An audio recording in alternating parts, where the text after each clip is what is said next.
যাই হয়েছে ওয়াজ শোনা আমাদের আজকে। জি, সুন্দর। আসেন ভাইয়া, একেবারে সবাই সামনে। কোনো কাম নাই তো আমাদের এখন, সবার এক কাম, কোরআন এবং হাদিস থেকে আমলের নীতি কিছু কথা শুনে আমরা বাড়ি চলে যাব। বলেন ইনশাআল্লাহ। আব্বাস ভাই বসবেন না, থাকবেন না? খুব মহাব্বতের লোক আমার। আলহামদুলিল্লাহিল্লাযী ফাদ্দালা বানি আদম বিল ইলমি ওয়াল আমালি আলা জামিইল আলাম। গরম পানি আনতে বলবেন, গরম পানি নিয়ে আসেন। والصلاة والسلام على محمد سيد العرب والعجم وعلى آله وأصحابه أجمعين আম্মা বা'দু। সবাই বলুন আউযু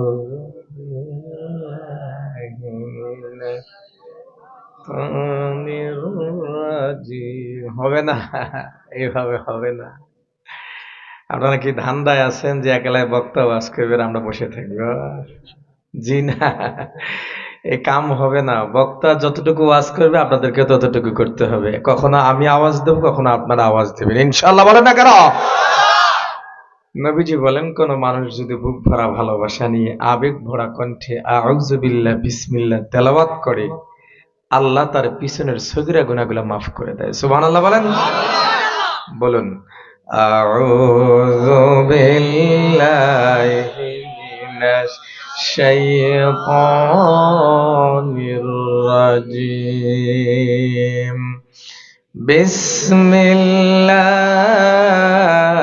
বিসমিল্লাহির রহমানির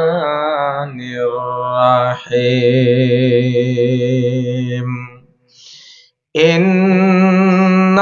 ইন্নাল্লাহা ওয়া মালাইকাতাহু ইউসাল্লুনা আলান নাবী ইয়া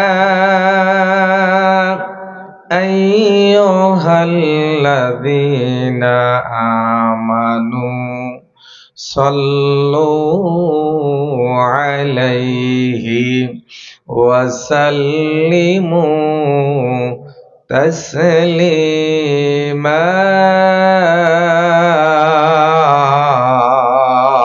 আল্লাহু আকবার।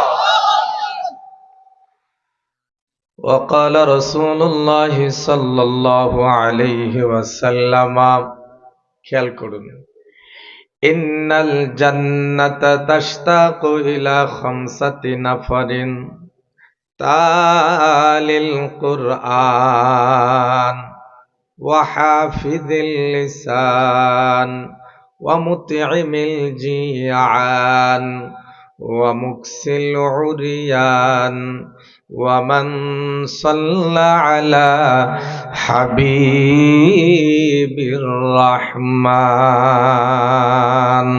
وقال الشاعر العلامہ ہم خدا خواہی ہم دنیا دو، ہم خدا خواہی ہم دنیا دو، یہ خیال است و محال است و جنو ست تمنا در دل است عیب الفضول کئی کند نور خدا در وی نزول ہر تمنا دل سے رخصت ہو گیا اب تو آجا اب تو خلوت ہو گیا। সবাই একটু জোরে বলেন দেখি লা ইলাহা,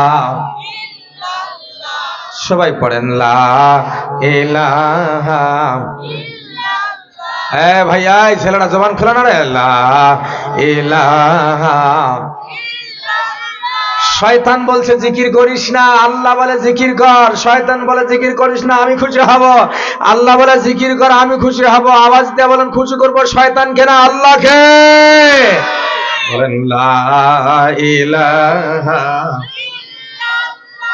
সবাই লা ইলাহা ইল্লাল্লাহ ওরে জানি দিলে আছে আল্লাহর ভয় আল্লাহ আল্লাহ সব সময়।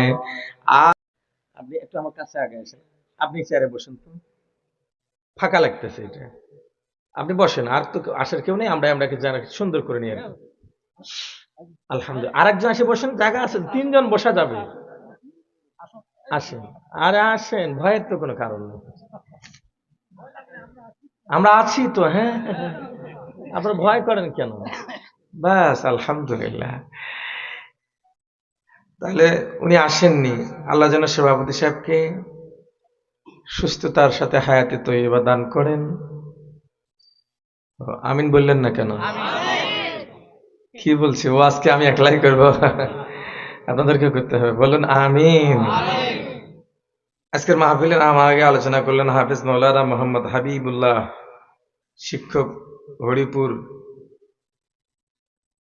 পীর দিঘি হাফিজা মাদ্রাসা ও খতিব, দুর্গাপুর জামে মসজিদ। অত্যন্ত সুন্দর আলোচনা করলেন, আলহামদুলিল্লাহ আলহামদুলিল্লাহ। আমার সামনে বসা এলাকার দিনদার মুত্তাকিন পরহেজগার খোদাবীর আল্লাহওয়ালা বুজুর্গানে দিন, মুরব্বী বাবাজিরা, যুবক ভাইরা, ছোট্ট ছোট্ট বাচ্চারা, হাঁটু নামায় বস। মহিলা মানুষ আছে নাকি আবার? কোন দিকে? এখানে, এদিকে? ও তাহলে তো ঠিক আছে, পর্দার আড়ালে বসে। আব্বাস ভাই ঠিক আছে তো নাকি? আমাদের লাইন আছে নাকি ওদিকে আবার? ও আপনি আগে বলবেন না। আচ্ছা, পর্দার আড়ালে বসা মহিলা মা এবং বোনেরা, আপনারা আস্তে কথা বলুন। পুরুষ বাবাজি ভাইয়েরা, ছোট্ট বাচ্চারা যারা বসে আছে, আপনারা জোরে বলুন। আজকের এই মাহফিল ঈদের 2 দিন পরে অনুষ্ঠিত হচ্ছে আপনাদের এখানে। যে নিয়তি হোক, যেভাবেই হোক না কেন, মাহফিলটা যে হলো, এতে আপনারা বেজার না খুশি? কম না বেশি? তাহলে কি একবার শুকরিয়াতন বলা যাবে আলহামদুলিল্লাহ? সবাই বলেন আলহামদুলিল্লাহ। জোরে বলো আলহামদুলিল্লাহ। আলহামদুলিল্লাহ। লাখো কোটি দরুদ সালাম বর্ষিত হোক সৈয়দুল আম্বিয়া রহমাতুল লিল আলামিন সরকার দু আলম সৈয়দনা জনাবে মুহাম্মদুর রাসূলুল্লাহ সাল্লাল্লাহু আলাইহি ওয়াসাল্লাম। একটা জিনিস খুব ভালো লাগলো আমার কাছে, সেটা হচ্ছে, আগে বলি আপনাদেরকে, প্যান্ডেল যতটুকু করা হয়েছে ভর্তি হয়ে গেছে। আলহামদুলিল্লাহ বলেন না কেন? আব্বাস ভাই, আপনি আপনার ক্যামেরায় ধারণ করেন ভিডিওটা, আমাদের প্যান্ডেলে চুল পরিমাণ জায়গা ফাঁকা নাই। কথা বলেন না কেন? ঠিক না? আমাদের প্যান্ডেলে মনে হয় যেন কম্পিউটার দিয়ে আগে মাপা হয়েছে, যে কি, তাই না? দেখেন তো আপনারা একটু, মনে হয় যেন কম্পিউটার দিয়ে আগে মাপা হয়েছে যে কতটুকু সামিয়ানা দিতে হবে আর লোক কতটুকু হবে, মনে হয় একেবারে সব কম্পিউটার দিয়ে মাপা। একদম প্যান্ডেল, সামিয়ানা, শ্রোতা, বক্তা সব একদম মিলে গেছে।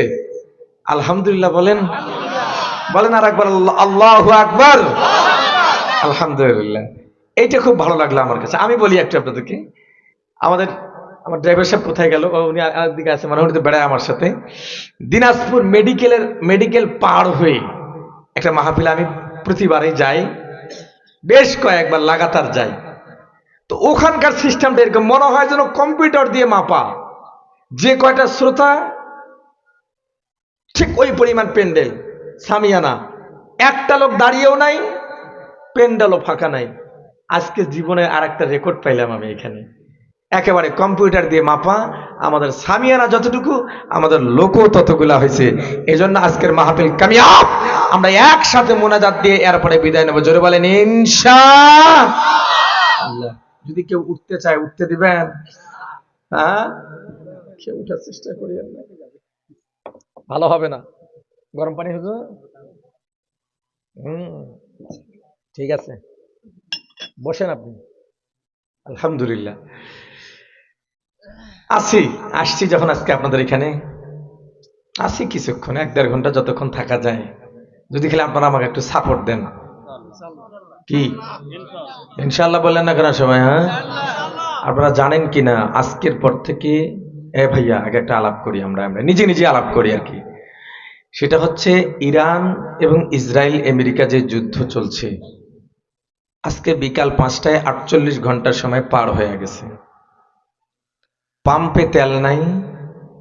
আইনুদ্দিন আল আজাদ একটা সঙ্গীত বলছে না, পাম্পে তেল নাই আমাগো বেল নাই। আমরা যে গাড়িতে, যে গাড়ি আমি ভাড়া করে আসি, এই গাড়িটা নিয়ে বেড়াই প্রতি রাতে, গত রাতেও গেছি এখানে, আজকেও আছি, আগামীকালও থাকবো এখানে, এভাবে চলে। গাড়িতে তেল নাই কোনো। ওই আল্লাহর নাম নিয়ে বাইর হইলাম, মাত্র সামান্য এতটুকু তেল, মনে হয় যাই আসতে পারবো আপনাদের, কিন্তু যাইতে পারবো না ওখানে তেলের জন্য। যাই হোক, লম্বা কথা, 3টা পাম্পের মধ্যে একটা পাম্পে এত ভালো মানুষ, আমি বললাম যে বক্তা মানুষ, আমি ওয়াজ করে যাচ্ছি, পাম্পের মালিককে বললাম আপনি কি একটু তেল দিবেন আমাকে। বেচারা গাড়িটা পিছনে লাগান, আপনি গাড়ি হাজার হাজার গাড়ি বাদ দিয়ে 1000 টাকা তেল দিল। আমি ওই বেচারাকে নিয়ে ফেসবুকে একটা লাইভ দিলাম কিন্তু একটু আগে, যে ভালো মানুষ পৃথিবীতে এখনো আছে কথা শুনে। এই যে একটা যুদ্ধ লেগেছে, গোটা দুনিয়া জুড়ে তেলের সংকট দেখা দিয়েছে, আর বাঙালিরা যা শুরু করছে বিশ্বাস করেন, মনে হয় যেন যুদ্ধ ইসরায়েল আর বাংলাদেশে চলতেছে। আপনি যে ট্যাঙ্কি তেল নিলেন, আপনি কি ওই তেল ব্যবহার করতে পারবেন ততদিন কি আপনার বাঁচার কোনো নিশ্চয়তা আছে ভাইয়া? জোরে বলেন আছে? এই যে গত 1 বছর না 2 বছর আগে লবণ নিয়ে দেখা গেল না, হ্যাঁ সব শেষ হয়ে গেল। এই জন্য অনেকে বলতেছে বাংলাদেশে কেউ যদি বলে যে কাফনের কাপড়ের শর্ট পড়িবে, তাহলে আগামীকাল দোকানে দেখা যাবে কাফনের কাপড়ও নাই, ওগুলাও শর্ট হয়ে যাবে। রাইট? কথা বলেন না কেন ঠিক না? হরমুজ প্রণালী, ওই যে ইরানের, আমরা আগে নাম শুনছিলাম, কথা বলেন না কেন নাম শুনছিলাম, জীবনে নাম শুনে হরমুজ প্রণালী কোথার থেকে তেল আসে আমরা নেই আর নেই। এখন ওই যে ওদিক দিয়ে তেল আসে হরমুজ প্রণালী, অনেকে বলছে তরমুজ, অনেকে মজা করে বলছে তরমুজ। যাই হোক, এই হরমুজ তরমুজটা ওখানে যা হরমুজ হয়ে গেছে আর কি। এই যে তেল ইরান বন্ধ করে দিয়েছে, এদিকে দেখেন, আমেরিকা বলছে খুলে দাও, ইরান বলছে খুলে দেব না, 48 ঘন্টা পর নাহলে তোমার মাথা থাকবে না। ইরান বলছে তোমাকেও তেল দেব না, খেলা হবে। কি হবে? খেলা হবে। বাস 48 ঘন্টা পার হয়ে গেছে। আমি যে তথ্যটা আপনাদেরকে দিবার চাই, এই কোরআনটার দিকে আপনারা লক্ষ্য করুন একটু। কোরআন নিয়ে বসেছি আমরা এই জায়গার ভিতরে। ওই আমেরিকার বাচ্চারা, ওই সাদা চামড়াওয়ালা খিনজিরেরা, ইরানের সাথে আমাদের একটা শিয়া সুন্নির একটা মতবিরোধ আছে আমাদের সাথে, কিন্তু আমেরিকার বাচ্চা যারা আছে, ইসরায়েল যারা আছে, এই বড় বড় জাতিগুলা, ওরা শিয়া সুন্নি বোঝে না, ওরা বোঝে দাড়িওয়ালা টুপিওয়ালা। হাত তুলে উঁচা করে বলুন না কেন ঠিক না? ওরা বোঝে টুপিওয়ালা দাড়িওয়ালা, দেখবেন পাগড়িওয়ালা। আফগানিস্তানের মোল্লারাও পাগড়ি পরে, ইরানের মানুষরাও পাগড়ি পরে। ওদের দৃষ্টিকোণে সমস্ত পাগড়িওয়ালারা পাক্কা মুসলমান, এদেরকে ধরো আর মারো। কথা বলেন ঠিক না? ওরা শিয়া বোঝে না, সুন্নি বোঝে না। ওদের টার্গেট কি জানেন? আজ আমরা কপাল পড়া জাতি, আমাদের বিশ্ব মুসলিম লিডার যারা আছে, তারা যদি ওই আমেরিকার কাছে মাথা বিক্রি না করে দিত, তাহলে আজকে ওই আমেরিকার বাচ্চারা আজ ইরান এবং এই ইসরায়েলের সহযোগিতায় যে আমাদের গাজাটাকে তছনছ করে দিল। গত 5 দিনের আগের দিন তারা ঈদের নামাজ বাইতুল মুকাদ্দাসে পড়তে পারে নাই, তারা নামাজ পড়তে গিয়েছিল, ওরা সেখানেও গুলি ছেড়েছে। গোটা দুনিয়ার যদি মুসলমানরা এক হয়ে থাকতো, ওই আমেরিকার লাল চামড়াওয়ালা কুত্তারা ওরা আমাদের দিকে মাথা উঁচু করে তাকাবার সাহস পাইতো না। চলে বলেন ঠিক কিনা?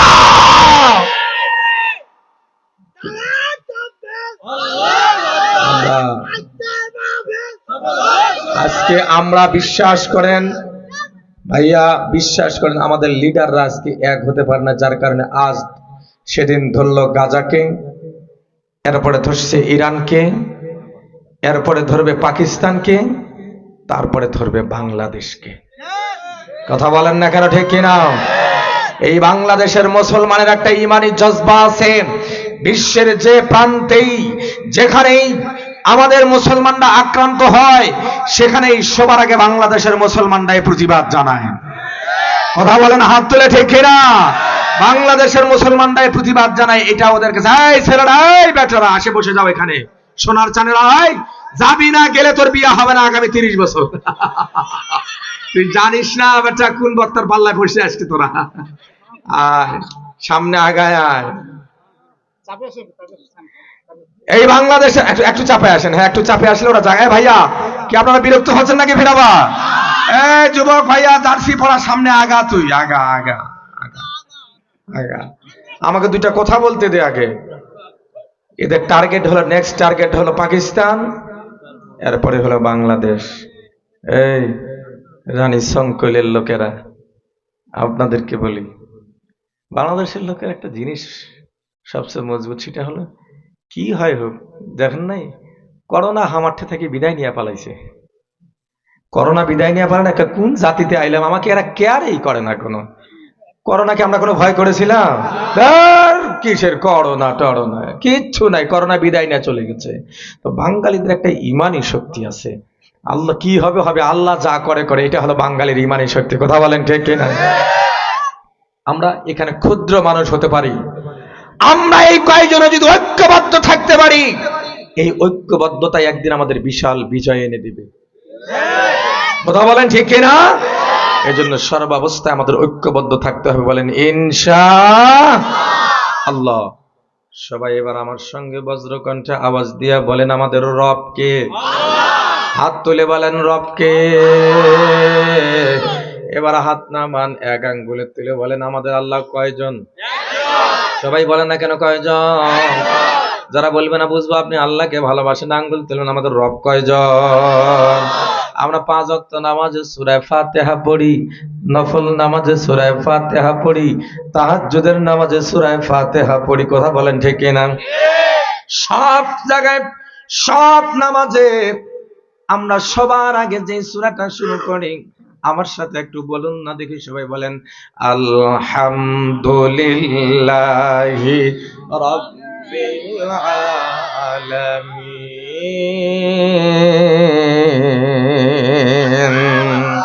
হাত উপরে দেওয়া সাথে বলুন আল্লাহু আকবার। সমস্ত প্রশংসা কার জন্য? যেমন কার জন্য? আলহামদুলিল্লাহ। আমাদের রব হলেন আল্লাহ। আমাদের রব কে? আলহামদুলিল্লাহি রাব্বিল আলামিন। রব মানে হলো প্রতিপালক, রব হলো কে? আল্লাহ। আল্লাহ কয়জন? বলেন কয়জন? এই ছেলেরা আমার দিকে তাকায় কথা বল বেটা, ধর্ম পরীক্ষায় 33 নাম্বার এমনি পাওয়া যাবে বেটা, বুঝিস না? টুকনা বললাম তো হাঁটু নামায় বসে, আবার হাঁটু তুলছিস কেন তুই?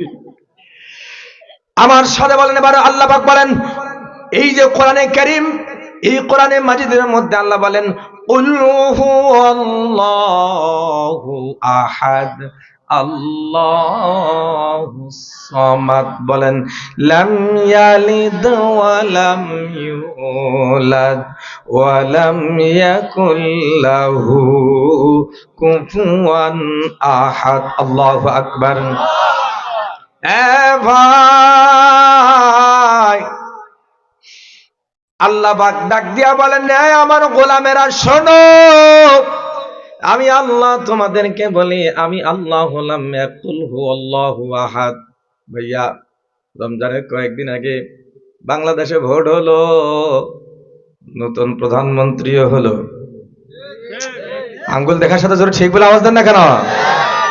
প্রধানমন্ত্রী হয়েছে একজন, আর মন্ত্রী আর প্রতিমন্ত্রী হয়েছে আরো প্রায় 40 জন। কথা বলেন ঠিক কিনা? ইয়ার মানে প্রধানমন্ত্রী বলেন, এই লোকেরা, গোটা বাংলাদেশের 68,000 বর্গ কিলোমিটার এই বাংলাদেশ, আমি প্রধানমন্ত্রীর পক্ষে একলা চালানো সম্ভব না, যার কারণে আমি মেলা মন্ত্রী দিলাম, স্বরাষ্ট্রমন্ত্রী দিলাম, ধর্মমন্ত্রী, অর্থমন্ত্রী দিলাম। এরা যার যার সাইডটা দেখবে, আর আমি আছি সবার উপরে। এরা যে পরামর্শ দেবে সেই পরামর্শ মোতাবেক আমরা দেশ চালাবো। কিন্তু আমার আল্লাহ রাব্বুল আলামিন 7 তাবক জমির আসমান, এর মাঝে যা কিছু আছে, আওয়াজ দিয়া বলেন একলাই চালায় কে?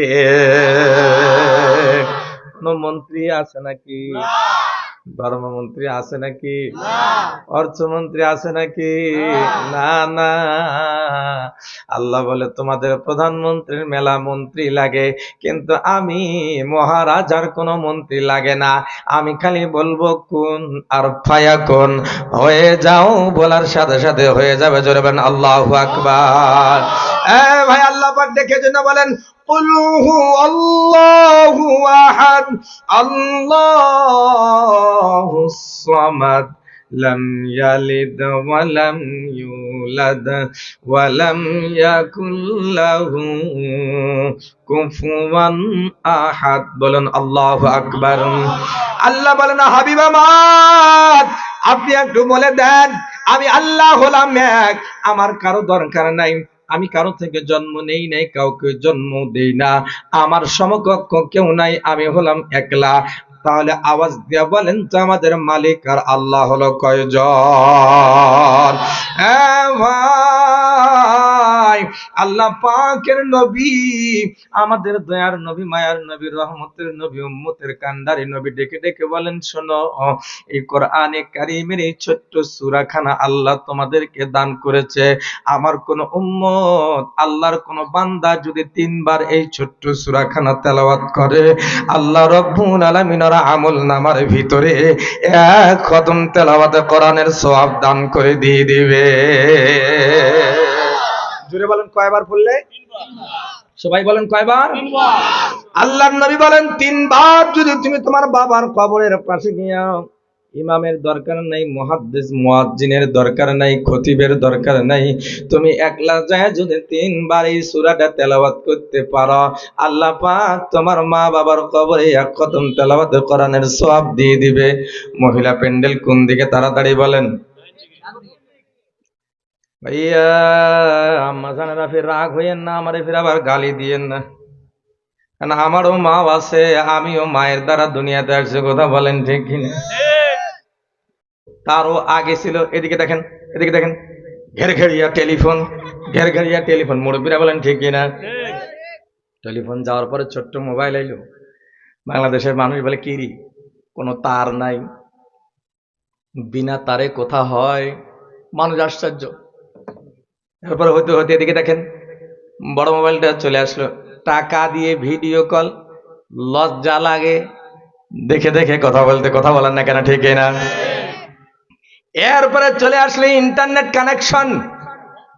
ইন্টারনেট কানেকশন আসার পর এমন পর্যায়ে ইন্টারনেট কানেকশনটা এখন দিয়ে দিয়েছে যে প্রতিটা ঘরে ঘরে ইন্টারনেট ঢুকায় দিয়েছে। এখন কি হাজি, কি হুজুর, কি ইমাম, কি মুয়াজ্জিন, কি কৃষিবিদ, কি চাষাবাদ, যে যেই জায়গায় আছে না কেন, সবার পকেটে পকেটে এখন মোবাইলটা ঢুকায় দিয়া, আগে রানী সংকলে সিনেমা হল ছিল 2টা, আর এখন বাংলার ঘরে ঘরে পকেটে পকেটে 1টা করে সিনেমা হল ঢুকে গেছে। জোরে বলেন ঠিক কিনা?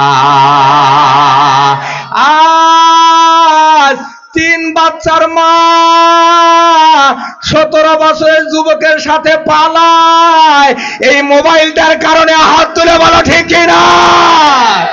এই মোবাইলটার কারণে 3 বাচ্চার মা, সে তার একটা অবিয়াতি কালের একটা ছবি ফেসবুক প্রোফাইলের মধ্যে দিয়ে রাখছে।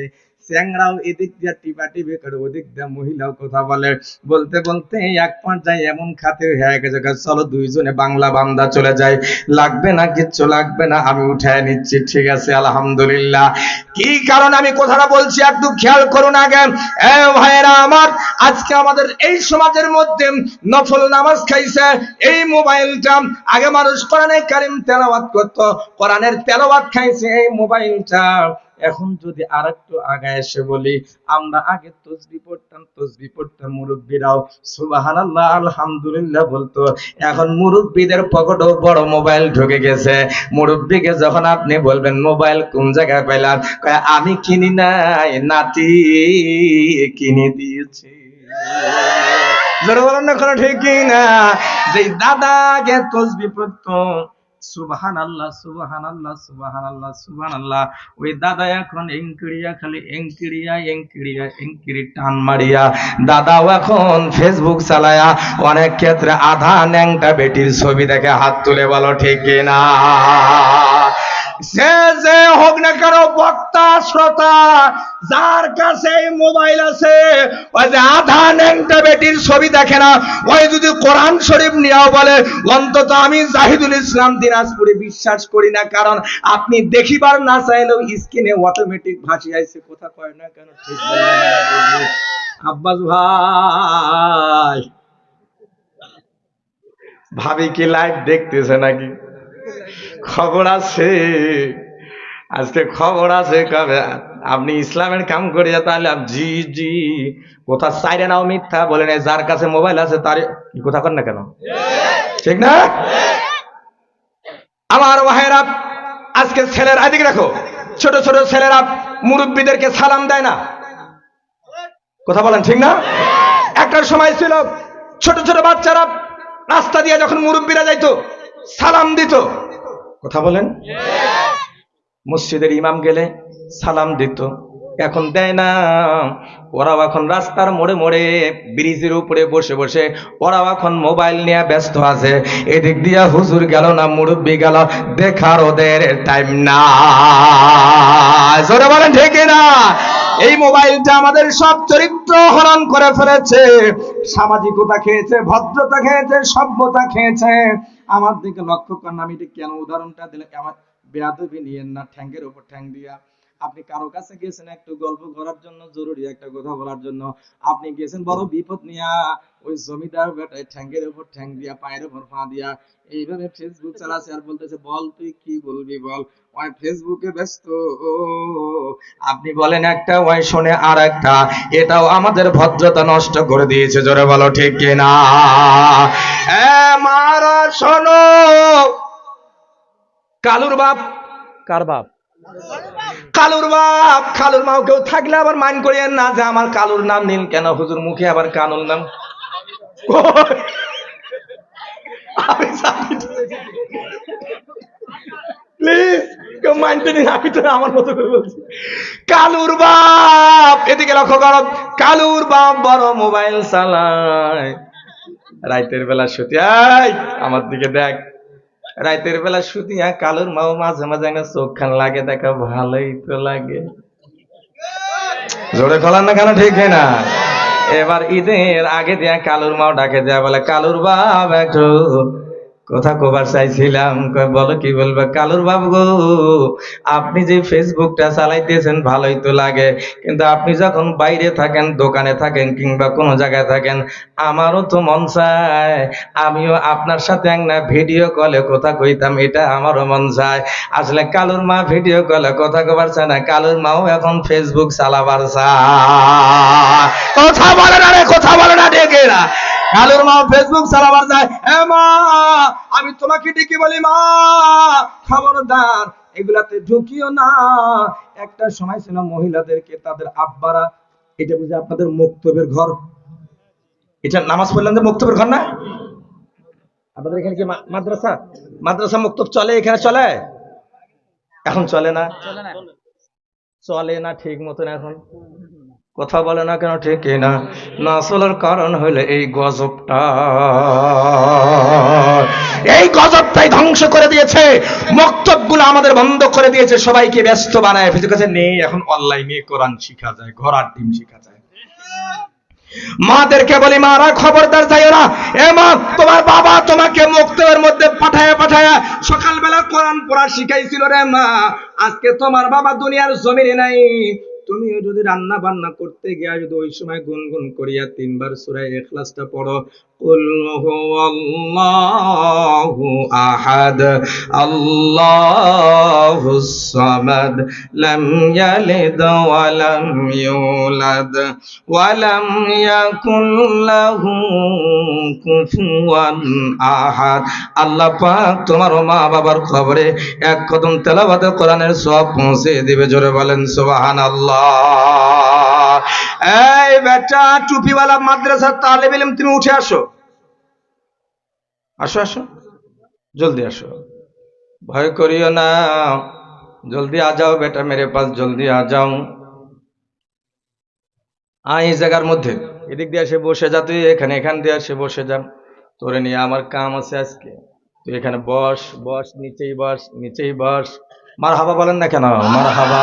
বলেন তো আর দাম আছে না নাই? কম না বেশি? আপনি দাম দেন আর না দেন, এদিকে ঘুরে বসে না আমার দিকে দেখবি। নবীজি বলেন, শোনো, এই যে সন্তানটা কোরআন পড়নে বলা হচ্ছে, কি খবর, তুমি কোরআন পড়ো কি পড়ো না? কোন মাদ্রাসায় পড়ো? নেক মরদে পড়ো। টিভিটা সুন্দর করে দিলাম, বেটা কি পড়ো তুমি? কিতাব না হেফজ?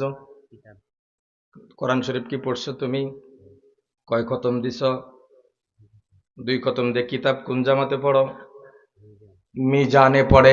এর মানে ছেলেটা একদিন আলেম হবে ইনশাআল্লাহ। বলেন না কেন ইনশাআল্লাহ? আপনাদের সন্তানটা আলেম হোক। আমার ভাইরা, কোরআনে কারীম খুলেছি, অত্যন্ত গুরুত্বপূর্ণ 5টা বিষয় আপনাদের মাঝে আঙ্গুল দেখায় দেখায় কথা বলছিলাম, মনে আছে না? না ভাই, আল্লাহর নবী ডেকে ডেকে বলেন, এবং সেই সাথে সূরা আহজাব থেকে সূরা আহজাবের আমি আপনাদের সামনে আয়াতে কারিমা তেলাওয়াত করেছি। কত নম্বর আয়াত আপনাদেরকে বলি?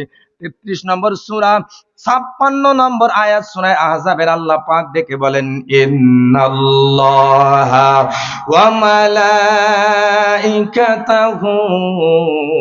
ইউসাল্লুনা আলান নাবী ইয়া আইয়ুহাল্লাযীনা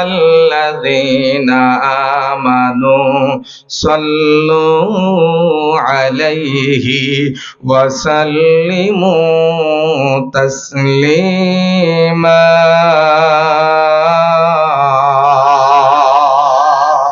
আল্লাহু আকবার। আধা ঘন্টা থাকা যাবে আমার সাথে ইনশাআল্লাহ? থাকা যাবে ইনশাআল্লাহ? আল্লাহর নবী ডেকে বলেন, শোনো, আগে হাদিস দিয়ে শুরু করি, আয়াতটা তেলাওয়াত করলাম। 5 প্রকার মানুষ, নবীজি বলেন 5 প্রকার মানুষের জন্য। বাবাজি, ওই যে বাবা, ও 1 নম্বরে আঙ্গুল দেখাবেন আমাকে, যে প্রসাব সারি আসতেছে, আমি এছাড়া উঠবেন না কিন্তু প্লিজ। জাস্ট আমরা যথাসময়, আমাকে একটা টাইমিং দেওয়া হয়েছে, ওই টাইমিং এর মধ্যে আমি শেষ করে দেবো। বলেন ইনশাআল্লাহ। নবীজি ডেকে বলেন, শোনো, 5 প্রকার মানুষের জন্য আল্লাহর জান্নাত অপেক্ষায় আছে। জোরে বলেন, কয় প্রকার? আপনি কি গবেষণা করেছেন একবারও? আমি আমার মাঝে মাঝে ঘুম হয় না, আমি বাসায় ঘুমের ট্যাবলেট নিয়ে রেখে দিয়েছি, 05, যেটা কোনো পাওয়ার না, স্বাভাবিক জন্য ঘুম হয়। কোনটা কথা ভাবলে ঘুম হয় না জানেন?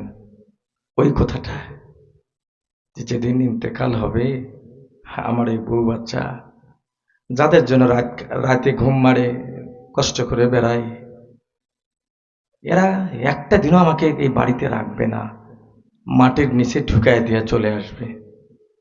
আপনি যদি একটা বার খালি চিন্তা করেন, একটা বার, যে আমি মাটির ঘরে একলাই কেমনে থাকবো, আপনি যদি এই চিন্তাটা বালিশে মাথা দিয়ে করা শুরু করেন, আপনি আর ঘুমাতে পারবেন না, আপনি ঘুমাতে দিবে না, ঘুমাতে আপনাকে। আলো বাতাস কেউ নাই, কিচ্ছু নাই, কেউ যাবে না, কেউ শুনবে না। আপনি চিৎকার আর্তনাদ করবেন কবর থেকে, কেউ আপনার পাশে একটা বারের জন্য যাবে না। আপনি এই জিনিসটি একটা বার শুধু চিন্তা করুন, চিন্তা করলেই আপনি আর ঘুমাতে পারবেন না। আমরা তো মনে করছি আমি মরে যাব, শেষ হয়ে যাবো। আরে ভাইয়া, হ্যাঁ সেটাই ধরেন না কেন, আপনি মরে যাবেন, শেষ হয়ে যাবেন, কিন্তু সেই অন্ধকার কবরে যে আপনাকে রেখে আসবে, আপনি কেমনে থাকবেন সেই কবর ঘরে একলা? আপনি এই জিনিসটা একটা বার চিন্তা করেন, এটা চিন্তা করলেই তো আপনি নামাজ না পড়ে থাকতে পারবেন না। কথা বলেন ঠিক না? কি ঠিক আছে না? এই চিন্তাটা করলেই তো আপনি নামাজ না পড়ে থাকতে পারবেন। তো মাঝে মাঝে আমারও এরকম ঘুম হয় না, যখন এই চিন্তাটা করি, একলা বালিশে মাথা দিয়ে যখন চিন্তা দেখি বউ বাচ্চা সব ঘুমায় গেছে, কিন্তু আমার আর ঘুম আসে না, সারা রাত ঘুম নাই, ফজরের নামাজে মসজিদে চলে যাই, বাস মসজিদে নামাজ পড়ে একটু সকালবেলা ঘুমাইলাম, না হলে নাই। আসুন, আল্লাহ নবী বলেন, শোনো, তোমাদের জন্য চূড়ান্ত একটা ঠিকানা আছে, শান্তির জায়গা। এই শান্তির জায়গা, সেটা হলো জান্নাত। সুবহানাল্লাহ বলেন, সুবহানাল্লাহ। আমাদের আসল বাড়ি কোথায় বলেন তো? জান্নাত। কোথায়? আমাদের আসল বাড়ি হলো আমরা জান্নাত থেকে এসেছি। যেমন আমার আসল বাড়ি হলো বীরগঞ্জে, আমি বীরগঞ্জ থেকে আপনাদের এখানে 3 ঘন্টা সময়ের জন্য আমি এসেছি। এরপরে আপনারা আমাকে লক্ষ টাকা দিলে আমিও থাকবো না, আপনারাও আমাকে রাখবেন না, বলে হুজুর ওয়াজ শেষ, আপনি এখন চলে যান। কি কথা বলেন, ঠিক না? আমিও বলবো যে আমার কাম শেষ, আমি এখন চলে যাই। আসল বাড়ি জান্নাত থেকে এসেছি, মাত্র 60 বছরের হায়াত নিয়া, 70 বছরের হায়াত নিয়া, 80 বছরের হায়াত, সর্বোচ্চ 90 100 বছরের হায়াত হলে মানুষ বলে রে বুড়াটা বড় লম্বা হায়াত পাইছে। আবার কোন সন্তান দেখবেন জন্ম নেওয়ার এই মুহূর্ত 1 মিনিট, আধা minute, half minute, 5 minute, 10 minute পর সেও আবার ইন্তিকাল করে। কথা বলেন ঠিক কিনা? আপনি খেয়াল করে দেখেন, আপনি যাবেন কোথায়? আর পরে 80 বছর পর কোথায় যাবেন? আল্লাহ বলেন ফাইনাল মাফার, পালাবে কোথায়? কোথায় পালাবে তুমি? যেখানেই পালাবে সেখানেই আমাকে পাবে। কোরআনে কারীমে সূরা রহমান, রহমানের মধ্যে আল্লাহ তাআলা বলেন ইয়া মা'শারাল জিন্নি ওয়াল ইনস ইন ইসতাতা'তুম আন তানফুযু মিন আকতারিস সামাওয়াতি ওয়াল আরদ ফানফুযু লা তানফুযুনা ইল্লা বিসুলতান। আল্লাহু আকবার বলেন, আল্লাহু আকবার। আল্লাহ বলেন এই জিন আর মানুষের যুবকেরা, তোমাদের যদি ক্ষমতা থাকে আমার আসমান জমিনের এরিয়া থেকে পালায়া যাও, ফানফুযু, পালাও। আল্লাহ বলেন লা তানফুযুনা, কিন্তু তোমরা পালাতে পারবে না। যেখানেই যাবে ইল্লা বিসুলতান, আমি আল্লাহকে সেখানেই পাবে। চিৎকার করে বলেন আল্লাহু আকবার, আল্লাহু আকবার। এই অনেকে দেখবেন বাংলাদেশে জমি বিক্রি করে গিয়া ইন্ডিয়ার চেন্নাই ভেলোরে গিয়া মারা যায়। কথা বলেন ঠিক কিনা? ভেলোরে মারা যায়, আর মানে তার মৃত্যু ভেলোরে আছে। এখানে তুমি 2 বিঘা জমি বিক্রি করে এরপরে টাকা নিয়ে ওই জায়গায় যাও, আজরাইল তোমার জন্য ওই জায়গায় অপেক্ষায় আছে। অনেকে আবার সিঙ্গাপুরে গিয়ে মারা যায়। কথা বলেন না কেন ঠিক কিনা? এই যে কয়েকদিন আগে আমাদের বাংলাদেশের হাদিকে নেওয়া হয়েছিল সিঙ্গাপুরে, গুলি খেলো ঢাকায়, কিন্তু মারা গেল কোথায়? সিঙ্গাপুরে। একটু উদাহরণ দেওয়ার জন্য নামটা বলছি আমি। এভাবে অসংখ্য অগণিত আছে। মৃত্যুর থেকে পালাবার মতো কোনো পথ নাই। যাব কবরে, কবরে যাওয়ার পর 2টা ঠিকানা আমাদের আছে, একটা হলো জাহান্নাম আর একটা হলো জান্নাত। আমরা সবাই আল্লাহর জান্নাতে যাবার চাই। আল্লাহ কবুল করুন। চিৎকার করে জোরে বলেন আমিন, আমিন। আমি নবীজির যে হাদিস পড়েছি, এ ভাইয়া সামনে ফলো করুন, পিছনে তাকাবার সময় নাই, সামনে ফলো করুন। নবীজি বলেন শোনো, 5 প্রকার মানুষের জন্য আল্লাহর জান্নাত অপেক্ষায় আছে। আওয়াজ করে বলেন কয় প্রকার? 5 প্রকার।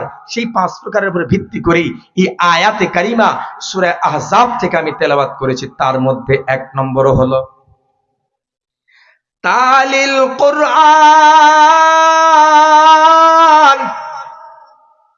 5 প্রকার মানুষের জন্য আল্লাহর জান্নাত অপেক্ষায় আছে। তার মধ্যে 1 নম্বর হলো তালিল কোরআন। বেটা দাঁড়িয়ে যাও, দাঁড়িয়ে যাও। নবী বলেন যারা কোরআনে কারীমের তেলাওয়াত যারা করে এদের জন্য আল্লাহর জান্নাত অপেক্ষায় আছে। জোরে বলেন। শিখলা না, তুমি ইঞ্জিনিয়ারিং শিখলা কিন্তু কোরআন শিখলা না, তুমি কিচ্ছু জানো না, কিচ্ছু জানো না। মনে রাখবা তোমার এই পড়ালেখার বয়স যতদিন, এর পাওয়ারও হলো ততদিন।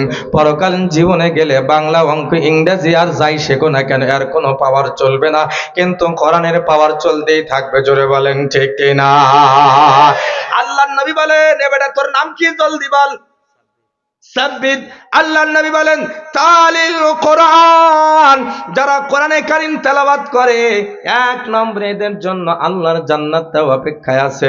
নবীজি আরেকটা হাদিসের মধ্যে বলেন খায়রুকুম মান তাআল্লামাল কোরআনা ওয়া আল্লামা, যে তোমাদের মধ্যে শ্রেষ্ঠ হলো ওই ব্যক্তি যে কোরআনে কারীম শিক্ষা গ্রহণ করে এবং শিক্ষা দেয়। এজন্য আমরা অবশ্যই, এই বসে যাও, এজন্য আমরা অবশ্যই কোরআনে কারীম শিক্ষা গ্রহণ করার সকলেই চেষ্টা করব। জোরে বলেন ইনশাআল্লাহ। আপনি সব পড়তে পারেন কিন্তু আল্লাহর দেওয়া এই কোরআনটা আপনি পড়তে পারেন না, আপনি ব্যর্থ মানুষ ভাইয়া। মনে রাখবেন এই কোরআন যারা পড়ে তাদের দাম বাড়ায় দেয় কে? আরো জোরে বলেন কে? বলেন তো আমাদের দেশটার নাম কি? এরপরে পাশের বড় দেশটার নাম কি? ভারত। ইন্ডিয়া মেলা নাম হিন্দ। কথা বলেন না কেন দেখি না? এই যার নাম বেশি মানুষ কি তাকে ভালোবাসে নাকি? কথা বলেন না কেন? আমাদের বাংলাদেশের একটাই নাম বাংলাদেশ, বাংলাদেশ, বাংলাদেশ। কথা বলো ঠিক না? ওদের মেলা নাম, যার কারণে ওদের দুনিয়ায় কোথাও শান্তিও নাই, দুনিয়ার ওদের হানাহানি কাটাকাটি। আমরা সব ধর্মের মানুষ বাংলাদেশে একসাথে নিরাপদে বসবাস করি। জোরে বলেন ঠিক কিনা? ভাই বাংলাদেশ, এরপরে হলো হিন্দুস্তান, তারপরে পার্শ্ববর্তী একটা দ্বীপ রাষ্ট্র, ওই দ্বীপ রাষ্ট্রটার নাম হলো মালদ্বীপ। এ বেটা 2 মিনিটের জন্য বসে যা, আবার যখন দাঁড়াতে বলবো জলদি দাঁড়ায় যাবে, আমার দিকে লক্ষ্য করেন। আল্লাহ তাই কোরআন পড়নেওয়ালার পাওয়ার, কোরআন পড়নেওয়ালার ক্ষমতা, কোরআন জাননেওয়ালার পাওয়ার, কোরআন জাননেওয়ালার ক্ষমতা কি, একটু কয়েক মিনিটের মধ্যে আপনাদেরকে ইশারা এবং ইঙ্গিত দিয়ে আমি সামনের দিকে চলে যাব, মনোযোগী হয়ে যান আমার দিকে। মালদ্বীপের মধ্যে আল্লামা ইবনে বাতুতা রহমাতুল্লাহ আলাইহি নামে আল্লাহ পাকের এক বান্দা মালদ্বীপ সফর করতে গেছে। মালদ্বীপ সফর করতে গিয়া দেখে, হায় আল্লাহ, মালদ্বীপের চতুর্দিক দিয়া হিন্দু মানুষের বসবাস, চতুর্দিক দিয়া হিন্দু মানুষের বসবাস। কেমন করে এই মালদ্বীপের মধ্যে ইসলাম ধর্ম প্রচার করলো, কেমন করে মালদ্বীপের জমিনে ইসলাম ধর্ম প্রতিষ্ঠা অর্জন করলো, আল্লামা ইবনে বাতুতা রহমাতুল্লাহ আলাইহি তিনি বড় আশ্চর্য হয়ে গেলেন। ইতিহাস তালাশ করা শুরু করলেন। ইতিহাস তালাশ করতে করতে, এখানে কি কেউ হাজি আছেন না কেউ হজ করেছেন, এমন কেউ আছেন এখানে? আল্লাহু আকবার। কোন সালে হজে গেছিলেন? আর কি আছেন? আপনি কত সালে গেছিলেন? 25। আরে এই হজে গেল, হজে আমিও তো গেল হজে হজ করে আসছি। আমরা 3 জনে এখন আরাফাতি ভাই, আলহামদুলিল্লাহ বলেন না কেন? তাহলে তো ওয়াজ এবার জমবে আমাদের। আমিও গেল 25 সালে আমিও হজ করে আসছি, আলহামদুলিল্লাহ। এ ছেলেরা, তোমাদেরকেও বলি, জীবনে একবার জন্য হলো মক্কা মদিনা যাব, অন্তত উমরা করিবার জন্য হলো যাবে। হাত তুলে দেখাও না কেন রে? আরে হাত তুলে দেখান না কেন? আল্লাহ কবুল করে বলেন আমিন। 1.5 থেকে 1,80,000 টাকা হইলে মক্কা মদিনা যায় উমরা করে আসা যায়, কথা বলেন ঠিক কিনা? আপনি গেছেন 23 সালে, 19, 24, 25 সালে, আমিও 25 সালে। দারুণ খেলা হবে আজকে আমাদের। রাত কয়টা বাজে বাজুক? এ কি কথা বলিস না কেন? ঠিক না? কয়টা বাজে বাজুক, ঘড়ির দিকে। শরীফ ভাই ঘড়ি দেখেন কেন আপনি? বিশ্বাস করে এই যে মানুষগুলাকে জিজ্ঞাসা করো, কাবা ঘরের দেওয়ালটা যখন আমরা কালা চাদরটা দেখছি, চোখের পানি দরদর করে বের হয়ে গেছে। নবীজির রওজার পাশে গিয়া যখন আমরা দাঁড়ায় যাই, সালাম দেই, শুকনা কাঠ থেকে রস বাইর হয় না, কিন্তু নবীজির রওজার পাশে দাঁড়ায়া যখন কোনো মানুষ একবার সালাম দেয়, সঙ্গে সঙ্গে ওর চোখ দিয়া দরদর করে পানি বের হওয়া শুরু হয়ে যায়। আমি একটা ঘটনা শুনি আপনাদেরকে, ছোট করে শোনাবো, ছোট করে। সেটা হলো টাঙ্গাইলের মাটিতে ওয়াজ করার জন্য গেছি আমি। এই যে 3 জন মানুষকে এই জায়গায় বসায় নিয়েছি, সোফা সারে এমনি কিন্তু বসায় নেই নাই, আল্লাহ হয়তো কাজে লাগাবে এই কারণে। এরকম 3 ভাই, ওরা 6 ভাই, 3 ভাই চ্যাংড়া বক্তা, আমি একটা চ্যাংড়া মানুষ। এরকম 3 ভাই হাজি, 3 ভাই আমার সঙ্গে আমাকে মেহমানদারি করাবার জন্য। 3 ভাই নিচে খেদমত করে, দিনাজপুর থেকে বক্তা আসবে, আমরা 3 ভাই বক্তার খাদেম। মারহাবা বলেন না কেন? খানা দানা নিয়ে আসতেছে আমার সামনে, বয়স্ক মানুষ পানি দেয়, গ্লাস দেয়। আমি বললাম, বাবাজি আপনারা বাদে অন্য কি কেউ নাই? কয় কেন? কেন আপনাদের হাতে খাইতে আমার লজ্জা লাগে। কয় জি না হুজুর, লজ্জা না, আমরা 3 ভাই সবার কাছে চাই আনিছি যে আমরা আপনার খেদমত করব। খাইতে খাইতে এক পর্যায়ে, এদিকে দেখেন, খাইতে খাইতে এক পর্যায়ে এক ভাই ডেকে বলেন যে হুজুর একটা ছোট্ট গল্প শোনান। আমরা 3 ভাইও হজ করে আসছি, 6 ভাইও হজ করে আসছি, আমরা 3 জন আছি, কিন্তু আমাদের এই টাঙ্গাইলে আল্লাহ পাকের এক বান্দা প্রতি রাতে ভাপা পিঠা, তেল পিঠা বিক্রি করে, আর প্রতিদিন ব্যাংকে যায় 200 করে টাকা জমা করে। টার্গেট একটাই, সোনার মদিনা যাবে। মনে তো মানে না, যাত না সহে না, মনে চাই উড়া যাইতাম ওই মদিনা। বলো না, মনে তো মানে না, যাত না সহে না, মনে চাই উড়া যাইতাম ওই মদিনা। বুকের ভেতরে একটাই আশা, প্রিয় নবীর ভালোবাসা। বুকের ভেতরে একটাই আশা, প্রিয় নবীর ভালোবাসা। জ্বলিয়া পুড়িয়া ছাই হইল কলিজা, আজ নসিবে মোর যাওয়া হলো না। মনে তো মানে না, যাত না সহে না, মনে চাই উড়া যাইতাম ওই মদিনা। লিল্লাহি তাকবীর। হুজুর প্রতিদিন ব্যাংকে যায়, পিঠা বিক্রি করে ব্যাংকে 200 করে টাকা জমা করে। ব্যাংকের ম্যানেজার চেঞ্জ হয়ে গেছে, নতুন ম্যানেজার আসছে। নতুন ম্যানেজার দেখে একে একে 3 দিন এই বয়স্ক গরিব মানুষটা ব্যাংকে আসে, কাম কি তার? সেকেন্ড অফিসারকে ডেকে বলে, ওই মুরব্বী বাবাজির কাম কি? বলে স্যার উনি 200 করে টাকা জমা করে। কেন? উনি হজ করতে যাবে, স্বামী আর স্ত্রী দুইজনে মিলে একসাথে হজ করতে যাবে, তারা এই নিয়তে 200 করে টাকা জমা করে। ব্যাংকের ম্যানেজার ডাক দিয়া বলেন, ভাই ওই মুরব্বী বাবাজিকে আমার কাছে ডেকে আনো। কেন? এটা তোমাকে বলার দরকার নেই, মুরব্বী বাবাজিকে ডেকে আনো। বলতেছে যে এভাবে করে চেয়ারের সামনে বসাইয়া, ব্যাংকের ম্যানেজারের রুমটা একটু সুন্দর সাজানো গোছানো থাকে না, আসছে যখন মুরব্বী আপনি ব্যাংকে কেন আসেন, কি কাজ? মুরব্বী ডেকে বলেন, কেন স্যার কোনো অসুবিধা করলাম, বেয়াদবি? না আপনি কি করেন সেটা বলেন। আমি ভাপা পিঠা বিক্রি করি রাতের বেলা করে, আর দিনের বেলা করে ব্যাংকে 200 করে টাকা জমা করি। কেন? আমি 200 করে টাকা জমা করে আমি নিয়ত করেছি আমি বাইতুল্লাহ যাব হজ করার জন্য, স্বামী আর স্ত্রী দুইজনে। আল্লাহু আকবার বলেন। ভাইয়া খালি বলতে চাচ্ছিলাম কথা, যে নিয়ত করো, নিয়ত করো। আল্লাহ কেমনে নিয়ে যাবে সেটা আল্লাহ ভালো জানে। কথা বলেন ঠিক কিনা? আপনার কাম হলো নিয়ত করার চেষ্টা করা। ব্যাংকের ম্যানেজার 3 ভাই আমাকে গল্প শোনাচ্ছে। ব্যাংকের ম্যানেজার মুরব্বী বাবাজিকে ডেকে বলেন, বাবাজি আমি এই ম্যানেজারের চেয়ারটাতে বসার আগে আল্লাহর কাছে বলছিলাম যে আল্লাহ তুমি যদি আমাকে একটা সময় ম্যানেজার বানাও, আর তুমি যদি আমাকে একটা সময় টাকা পয়সা দান করো, আমি আমার মা আর বাবা দুইজনকে হজ করাবো। কিন্তু চাচা আমার কপাল বড় খারাপ, এই চেয়ারে বসার আগেই আমার মা আর বাবা দুইজনে পৃথিবীর জমিন থেকে বিদায় নিয়ে চলে গেছে। আমি আশায় আছি নিষ্ঠাবান 2জন মানুষ যদি আমি পাই, তাদেরকে আমার মা বাবার বদলা হজটা করায় দেব। আপনি আগামীকাল আপনার আর চাচির আইডি কার্ডের ফটোকপি দিয়ে যাবেন, আপনাদের হজে যাওয়ার যাবতীয় জিম্মাদারি আমি গ্রহণ করলাম।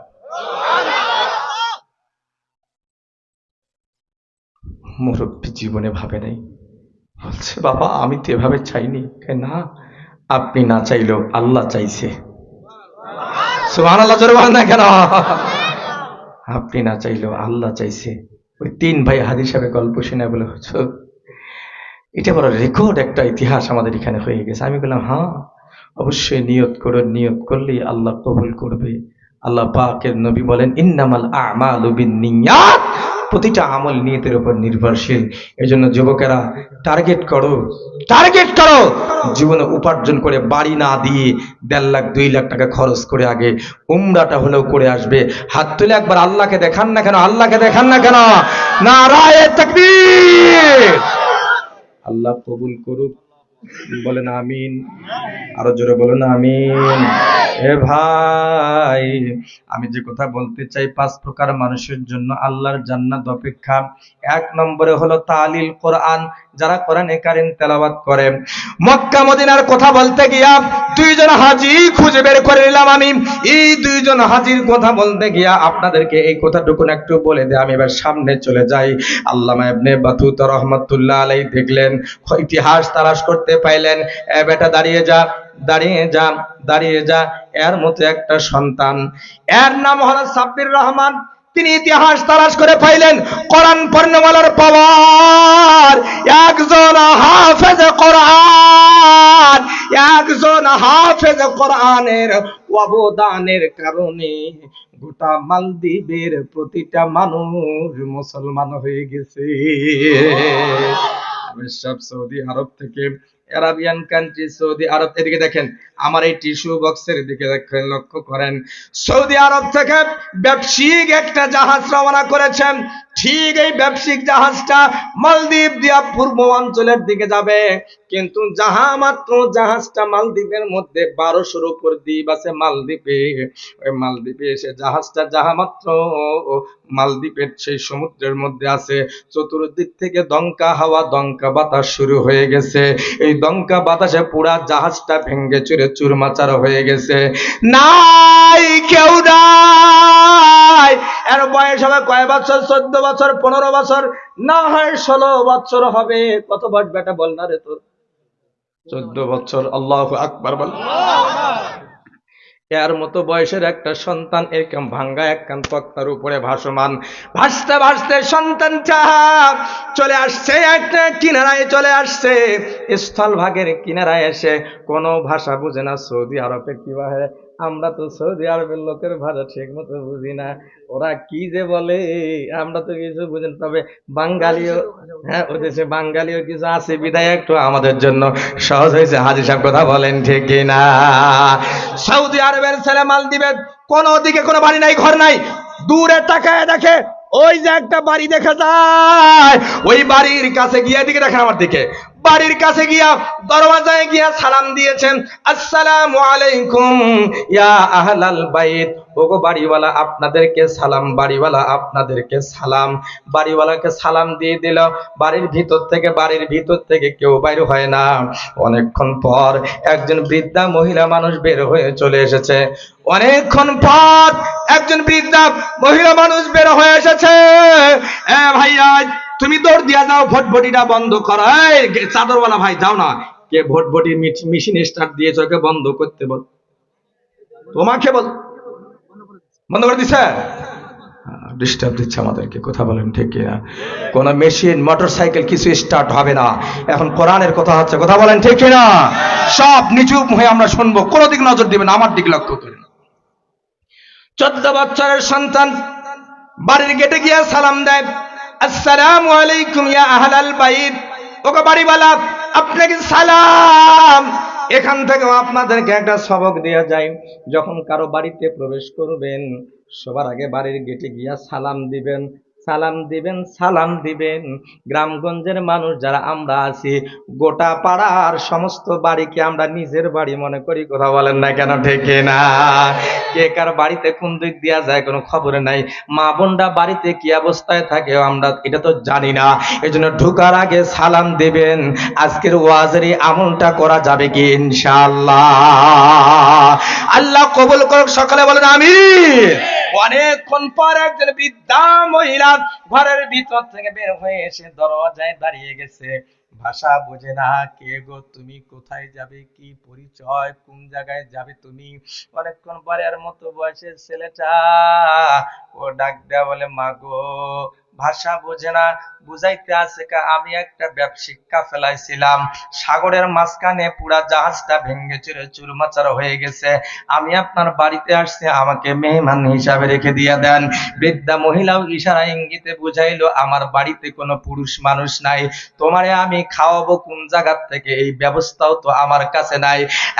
ছেলেরা তুমি আর এক বাড়ির যাও রে, আমার এখানে ব্যবস্থা হবে না। ছেলেটাও ইশারা ইঙ্গিতে বুঝাইল, আমি যদি আপনার বাড়িতে থাকি আপনাকে কষ্ট দেব না, আমি নিজে উপার্জন করে আপনাকে খাওয়ানোর ব্যবস্থা করব। জোরে বলেন মারহাবা, আরো জোরে বলেন মারহাবা। ভাই অনেকক্ষণ পর বৃদ্ধা মহিলাটা ছেলেটাকে যখন বাড়ি ঢুকাইছে, 1 মাস 2 মাস 3 মাস পরে ভাষা কিন্তু কিছুটা বুঝাবুঝি শুরু হয়ে গেছে, ভাষা শিখে গেছে। ছেলেটা প্রতিদিন বনে যায়, জঙ্গলে যায়, কিছু কাঠ কেটে এনে হাজির হয়ে যায়। কাঠ কেটে যখন নিয়ে আসে, এবারটা তুমি এটা মাথার উপর ধরো, 2 হাত দিয়ে ধরো, মাথায় এভাবে ধরো, দাঁড় করাবো না, এবার বসে থাকে, ধরে থাকো তুমি, এইভাবে দেখো। আমার ভাইরা, ছেলেটা এভাবে একটা কাঠের বোঝা নিয়ে বৃদ্ধার বাড়ির গেটে যখন এসে হাজির হয়েছে, তাকায় দেখে রে আমার বৃদ্ধা মা জননী কেন জানি চোখের পানি ফালায়া হু হু করে কাঁদতে আছে। ওই বৃদ্ধা মা জননীর বাড়িতে তার একটা মেয়ে সন্তান আছে, তাকায় দেখে বারান্দায় মেয়ে সন্তানটাও কাঁদতে আছে। এবার ছেলেটা বৃদ্ধা মাকে ডেকে বলে, মা গো তুমি কান্দো কেন, কান্দো কেন? দেখবেন 2টা জিনিস, ছেলে যারা আছি আমরা যারা ছেলে আছি, ছেলেরা কিন্তু মায়ের চোখের পানি সহ্য করতে পারে না। কথা বলেন ঠিক কিনা? আর মেয়ে যারা আছে, মেয়ে সন্তানরা কিন্তু, এই ছেলে, এই বাচ্চা বাস বাস, এই তোর প্রসাব করা লাগবে না, বাস, তোকে প্রসাব করতে হবে না বেটা, এখানে প্রসাব করে দিয়ে শুকায় যাবে। কথা বলেন না কেন ঠিক না? বেটা তুই কি 80 বছরের বুড়া নাকি রে? বাস, একটা উঠতে পারবি না। উঠলেই দোয়া করে দেবো আমি। আপনারা বিরক্ত হচ্ছেন নাকি আবার? এবার যা বাবা তোর জন্য দোয়া করে দিলাম, আল্লাহ যেন তোকে আল্লাহর ওলি হিসেবে কবুল করে। যদি বলেন আমি। আমার ভাইয়েরা, মেয়েরা যারা আছে দেখুন, মেয়েরা কিন্তু বাবার চোখের পানি সহ্য করতে পারে না। ছেলেটা কিন্তু নাম হলো তার আবুল বারাকাত, ছেলেটা নিজের মা না, এরপরও এইখানে থাকতে থাকতে একটা মহাব্বত তৈরি হয়ে গেছে। জোরে বলেন ঠিক কিনা? এবার বলে মামা তুমি কান্দো কেন, তোমার চোখে পানি কেন? এবার বৃদ্ধা মহিলাটা ডেকে বলে বেটারি আবুল বারাকাত, তুই তোর ঘরে চলে যা, আমার সঙ্গে তোকে কোনো কথাবার্তা বলতে হবে না। ছেলেটা ডাক দেয়া বলে মা গো, যতক্ষণ পর্যন্ত তুমি বলবা না কেন কান্নাকাটি করতে আসো, ততক্ষণ পর্যন্ত আমি আমার এই জায়গা থেকে এক কদম লড়বো না, কারণ তোমার চোখের পানি আমার সহ্য হয় না। যুবক ভাই যারা আছো, যাদের ঘরে মা আছে, খবরদার খবরদার, মায়ের চোখে যেন তোমার আচরণে পানি বাড়ি নেওয়া হয়, বাবার চোখে যেন তোমার ব্যবহারের কারণে পানি বের না হয়। খবরদার মা বাবাকে কোনোদিন কষ্ট দিবা না। মা বাবার মুখ কিন্তু মক্কা মদিনা লক্ষ টাকা খরচ করে তুমি হজ করতে যাবা, হজ কবুল হবে কিনা বলা যায় না, কিন্তু মা বাবার সঙ্গে মুস্কি হাসি দিয়া কথা বলবা। মা বাবা যদি একটা মুস্কি হাসি দিয়া দেয়, আল্লাহ পাক তোমার আমল নামায় একটা কবুল উমরা হজের সওয়াব দিয়ে দিবি। এজন্য মা বাবার মনে কোনোদিন কষ্ট দিবেন না। কথা বলেন রাজি আছেন? ধরে থাকা বেটা, নামাইতে বলছে নাকি তোকে আমি দেব, কিন্তু একটা তোকে তো নামাইতে বলি নাই আমি। লক্ষ্য করেন মা বাবার মনে খবরদার কষ্ট দিয়েন না। লাগবে না হাজার চ্যাংড়া মানুষ, কিচ্ছু হবে না। আমার দিকে লক্ষ্য করেন, মাকে কাঁদাবেন না কোনোদিন, বাবাকে কাঁদাবেন না কোনোদিন। মা বাবার চোখের পানি ফালায়া জীবনে কেউ সুখী হতে পারে নাই। কথা বলেন না কেউ, শেখে না। যারা মা বাবার যত বেশি খেদমত করবেন, আপনি দুনিয়া এবং আখিরাত উভয় জগতে তত বেশি সফলতা অর্জন করবেন। এই জন্য নবীজিতে বলেন হুমা জান্নাতুকা ওয়া নারুকা, ওই দুইজন হলো তোমার জন্য জান্নাত আর তোমার জন্য জাহান্নাম। এর মানে মা বাবার খেদমত করবা তো জান্নাতের মালিক হয়ে যাবা, মা বাবার সাথে বেয়াদবি করবা তো জাহান্নাম তোমার ঠিকানা হবে। জোরে বলেন ঠিক কিনা? মা বাবারে কষ্ট দিবেন না, মনে রাখবেন। ছেলেটা বলে মা তুমি কান্দো কেন মা গো, আগে বলো। বৃদ্ধা মহিলা বলে তোকে যাইতে বলছে বেটা, তুই যা না। যাবো না, আগে বলো তুমি কেন কাঁদতে আসো। এবার বৃদ্ধা মহিলারে ডেকে বলে আবুল বারাকাত রে, এ আবুল বারাকাত কি মা বলো। আজকে ওই যে দেখ ঘরের বারান্দায় তোর বোনটা কাঁদতে আছে, হু হু করে। হ্যাঁ কাঁদতে আছে। আমার বোন কান্দে কেন? আজকের দিন তোর বোনের দুনিয়ার জীবনের শেষ দিন রে, আগামীকাল সকালবেলা তোর বোনটা লাশ হয়ে যাবে, তোর বোন আর বেঁচে থাকবে না। এবার হাফেজ আবুল বারাকাত ডাক দেয়া বলেন মা আপনি কি বলেন?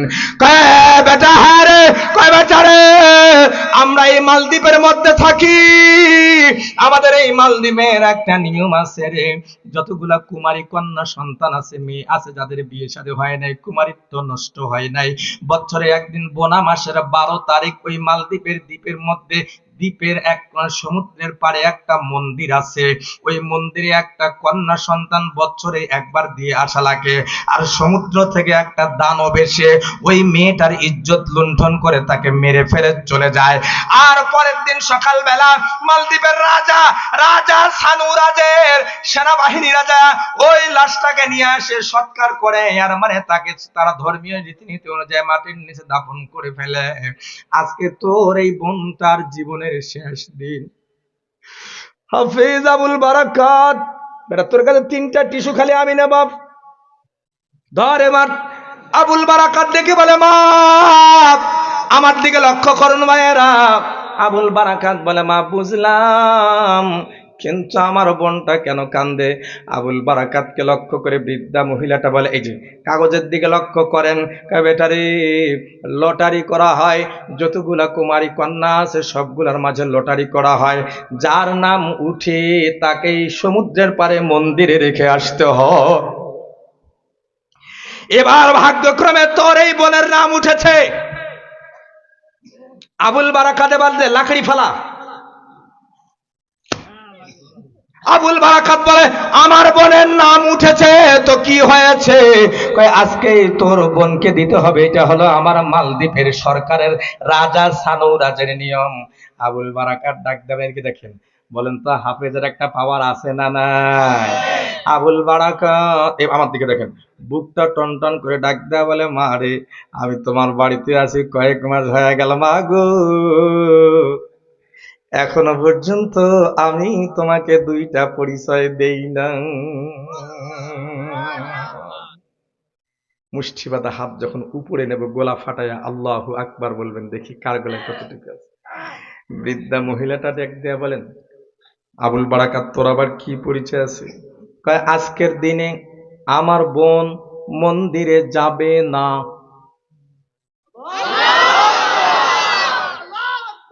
কে যাবে? আমি যাব। বৃদ্ধা মহিলা বলে, তুই যাবে কেমনে? লাগবে একটা মেয়ে মানুষ, তুই হলি ছেলে মানুষ, তুই যা কি করবি ওই জায়গার ভিতরে? মাগো, আমার কাম আমারে করতে দাও, আমার দুইটা পরিচয় দেই নাই। এক নম্বরের পরিচয় হলো আমি একজন মুসলমান। আর যেন আল্লাহু আকবার, এটা আমার এক নম্বরের পরিচয়। মার এক নম্বরের পরিচয় আমি একজন মুসলমান। দুই নম্বরের পরিচয় হলো মুসলমানদেরকে আল্লাহ পাক 30 পারা কোরআন দিয়েছে রে মা, আর আমি হলাম 30 পারা কোরআনের হাফেজ। আর যেন আল্লাহু আকবার, হ্যাঁ মা, আমি হলাম 30 পারা কোরআনের হাফেজ। আপনার রুমাল খান দেন তো হাজি সাহেব, জলদি করে রুমালটা খুলে দেন। এ বেটা তোর টুপি খোলা, জলদি করে বেটা টুপি খোলা।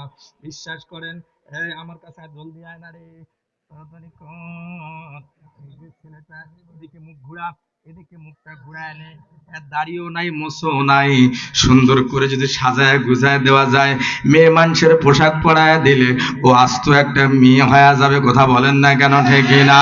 ডাক দিয়া বলে, মা, আমার বোনের পোশাক গুলা তুমি আমারে দাও।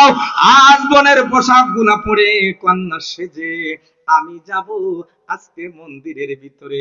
বৃদ্ধা মহিলাটা কাঁদতে আছে, কয় না বেটা, কয় কখন যেতে হবে? কয় বেলা ডুবার আগে আগে যেতে হবে, সময় নাই। খড়ি ফালায়া দিয়া, লাকড়ি ফালায়া বলে, জলদি ঘরে চলো মা, সময় নাই। কাপড়গুলা পরে নিয়া একেবারে রেডি, অ্যাটেম্প টু মার্ডারের মতো রেডি হয়ে আছে। কিছুক্ষণ পর সন্ধ্যা ঘনায় আসছে, রাজা সানু রাজের বাহিনী এসে বলে, বাড়িতে আসনি? বৃদ্ধা বলে, আসি আমি বাড়িতে। আমাদের মেহমানটা আমাদের হাতে তুলে দাও। আমার ভাইয়া মেহমান হাতখান দে না তোটে, মেহমান হাতের মধ্যে তুলে দিয়েছে। ছোট মানুষ, 14 বয়সে ছেলে, নামে কিচ্ছু বোঝা যায় না। মেয়ের সাজনে গোজনে দিয়ে সুন্দর করে মেয়ে বানায়া করে পাঠায়া দিয়েছে। রাজা সানু রাজের সেনাবাহিনীরা ওকে নিয়ে একেবারে মন্দিরে রেখে চলে আসছে সমুদ্রের পাড়ে। গোটা মালদ্বীপটা ঘুমায়া গেছে, কিন্তু 3টা মানুষ ঘুমায় না। এক হলো ওই বৃদ্ধা মহিলা, 2 নম্বরে তার ওই মেয়েটা, 3 নম্বরে ওই হাফেজে কোরআন, এও কিন্তু ঘুমায় না। মন্দিরে যখন রকে রেখে চলে আসছে, রাত্রি গভীর হয়ে গেছে। এবার ছেলেটা তাকায় দেখে, সমুদ্রের মধ্যে থেকে কেমন জানি রে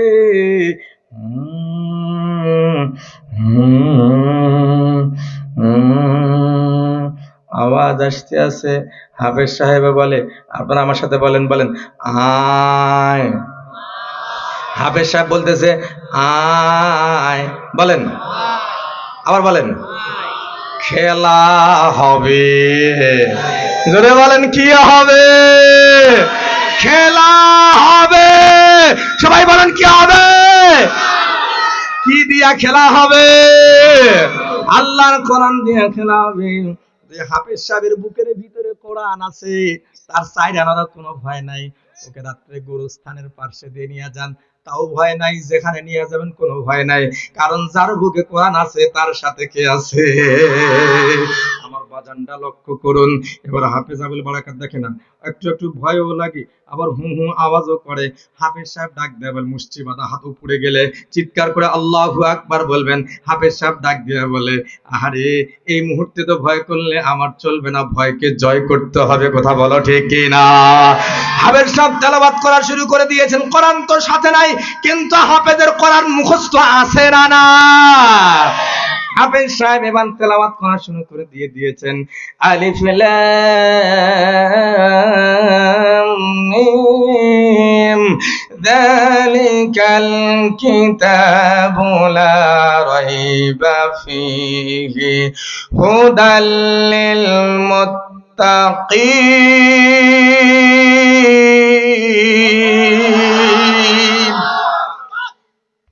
হু হু আওয়াজের দিকে তাকায় দেখে গোটা বাকারা সূরা পড়ে শেষ করে দিল।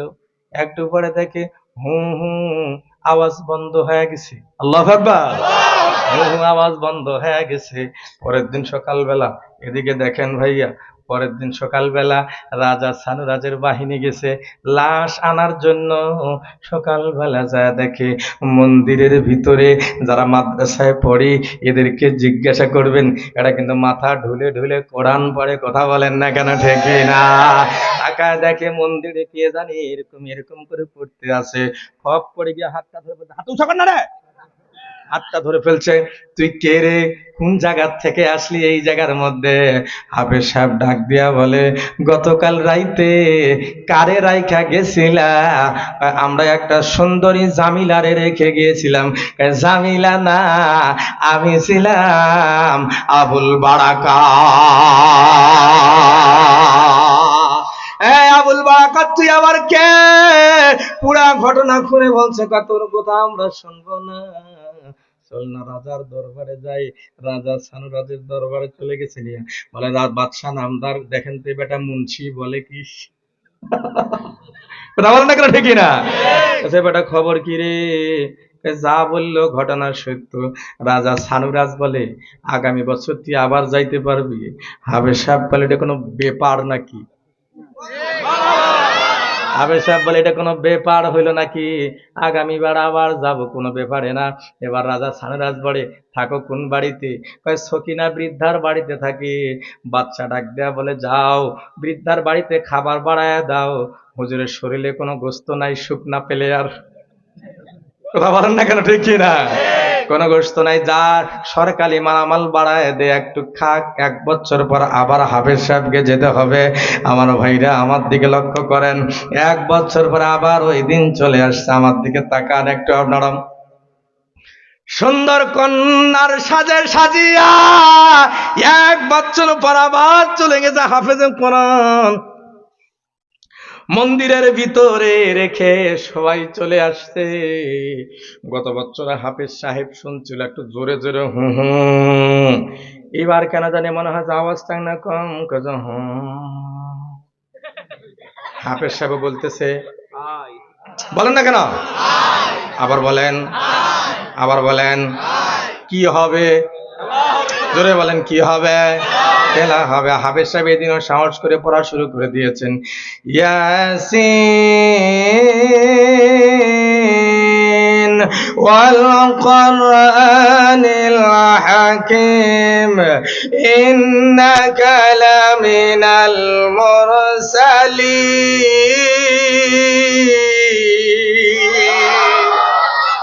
সকাল হয়ে গেছে, রাজা সানুরাজের লোক আসছি, আসে বলে, খবর কি? পেলে এত কোরআন পড়তে আছে। আল্লাহু আকবার বলে না কেন? আবার রাজার দরবারে নিয়ে গেছে। আরে হাফেজ সাহেব, আগামী বছর আবার যাইতে পারবা নাকি? হাফেজ সাহেব ডাক দেয়া বলে, এটা কোনো ব্যাপার নাকি? আল্লাহু আকবার বলে না কেন? তবে এইবার হাফেজ সাহেবের একটা মশান বাড়ি গেছে। এই যে রুমাল কেমনে রাখছে, হাফেজ সাহেব এবার রুমাল খোলে বলে, রাজা আমি এবারও যাব, কোনো অসুবিধা নাই, কিন্তু আমার একটা কথা আছে। তোমার কি কথা বলো?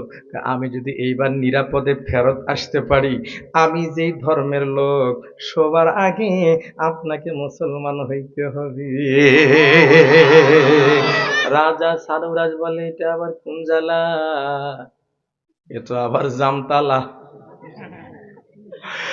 এরপরে রাজা সানুদাস ডেকে বলে, ঠিক আছে, কোনো অসুবিধা নাই, তুমি যদি ফেরত আসতে পারো তাহলে তোমার সাথে দেখা হবে, আর বড় কথা হবে।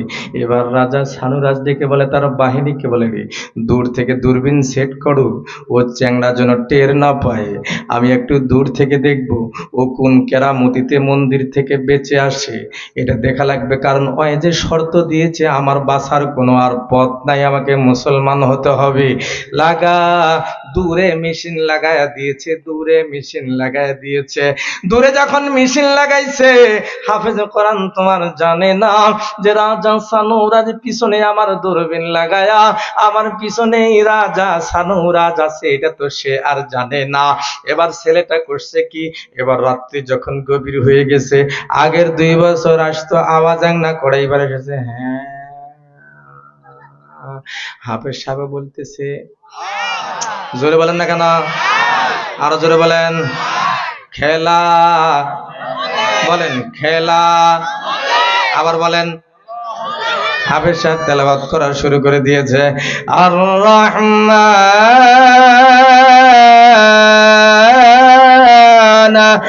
আল্লামাল কোরআন খালাকাল ইনসান আল্লামাহুল বায়ান।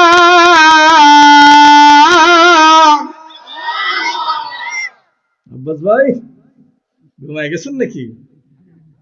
ঘুম ধরেছে? সোজা হয়ে বসেন। এখানে ঘুমালে জান্নাতে আল্লাহ তেলাওয়াত কেমনে শুনবেন? কথা বলেন ঠিক কিনা? এই বিরক্ত হচ্ছেন আপনারা? সোজা হয়ে বসেন। আপনাকে সোজা হয়ে বসতে বলছে। আপনি আমার বড় ভাই হন, ছোট ভাইয়ের কথা শুনেন না কেন? হ্যাঁ, সোজা হয়ে বসেন। আপনি হেলান দিলে ঘুম ধরবে আপনাকে। সূরা রহমান আল্লাহ জান্নাতে তেলাওয়াত করে আমাদেরকে শোনাবে। সুবহানাল্লাহ বলেন না কেন? আরো জোরে বলেন সুবহানাল্লাহ। এই ভাইয়া, কোরআন তেলাওয়াত করলে ভালো লাগে না? আপনাদের ইমাম সাহেব যখন পড়ে তখন ভালো লাগে না? ওই যে জন্মের পর থেকে আপনি কোরআন তেলাওয়াত শুনতে আছেন, কখনো খারাপ লাগে? কিন্তু ফাইটা যায়। ওই গান আর এখন আছে নাকি? সাদা সাদা কালা কালা চলে, বাদাম বাদাম কাঁচা বাদাম চলে। কিন্তু আল্লাহ আমাদেরকে যে কোরআন দিয়েছে, তখনও শুনছি, এখনো শুনছি, কিয়ামত পর্যন্ত চলবে, কোনদিন আর আকর্ষণ নষ্ট হবে না। কথা বলেন ঠিক কিনা? একটু খালি বলি, 2 মিনিট একটু বলি। জান্নাতি বান্দারা যখন জান্নাতে যাবে না, আল্লাহ ডাক দিয়ে বলবে, সবকিছু পাইছো রে? এই জান্নাতি বান্দারা সবকিছু পাইছ? সবাই বলবে, আল্লাহ কি পাই নাই, দুনিয়াত বউ আছিল রহিমা একটা, হুড় পাইলাম এখন 70টা।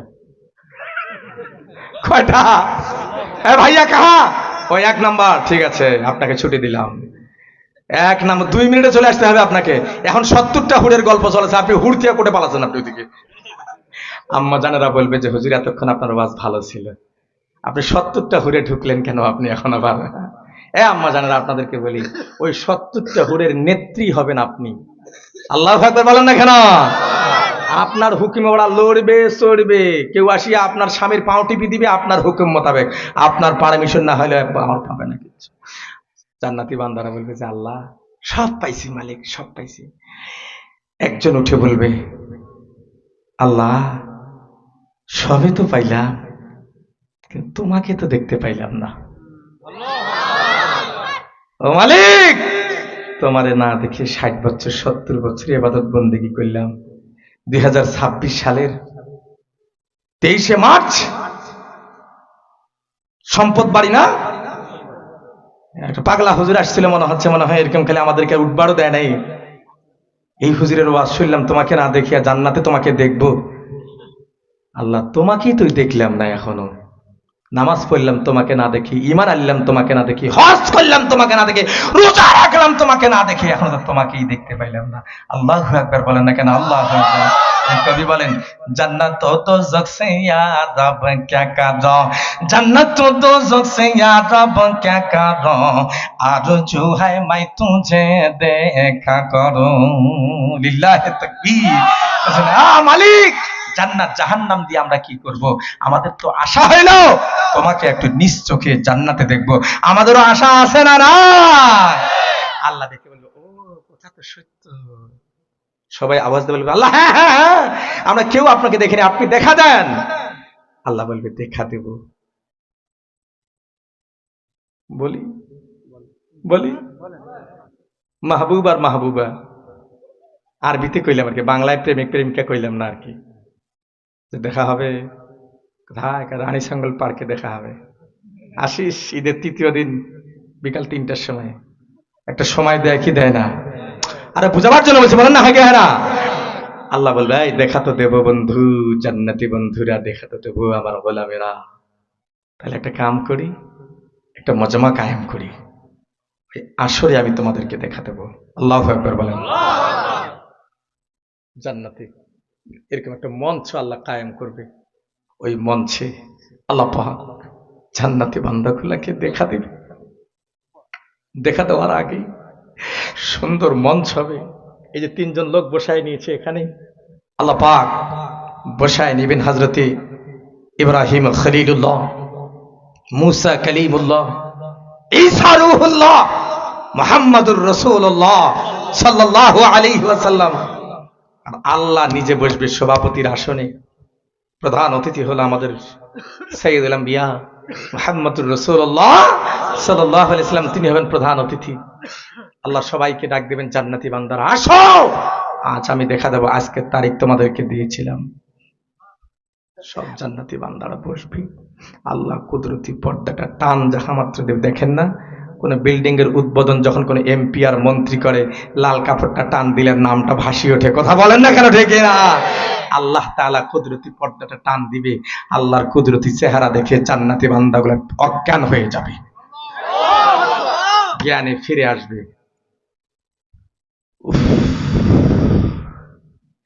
আল্লাহ বলবে, জান্নাতে আমি দেখা দিলাম তোমাদেরকে, আমি তোমাদের কিছু শোনাবার চাই, শুনবা? জান্নাতি বান্দারা বলবে, আল্লাহ শুনবো। আমিও আপনাদেরকে শোনাবার চাই, শুনবেন আপনারা? শোনাবে। সমস্ত ফোন সাইলেন্ট করুন। জান্নাতের ভিতর ঢুকে গেছি আমরা এই মুহূর্তে। কথা বলুন ঠিক কিনা আমার ভাইয়েরা? আল্লাহ বলবেন, দাউদ আলাইহিস সালামকে আল্লাহ হেভি একটা কণ্ঠ দিয়েছেন, কিন্তু হেভি একটা কণ্ঠ। দাউদ আলাইহিস সালামকে আল্লাহ বলবে, দাউদ, তোমার এই কণ্ঠটা দিয়ে আমি আমার শেষ নবীর উপরে যে কালাম, যে কোরআনে মাজিদ আমি নাজিল করেছিলাম, কোরআনটা তুমি তেলাওয়াত করে শোনাও। আল্লাহু আকবার বলেন না কেন? দাউদ আলাইহিস সালাম তেলাওয়াত করা শুরু করবেন। আলহামদুলিল্লাহি রাব্বিল আলামিন আর রহমানির রহিম মালিকি ইয়াউমিদ্দিন।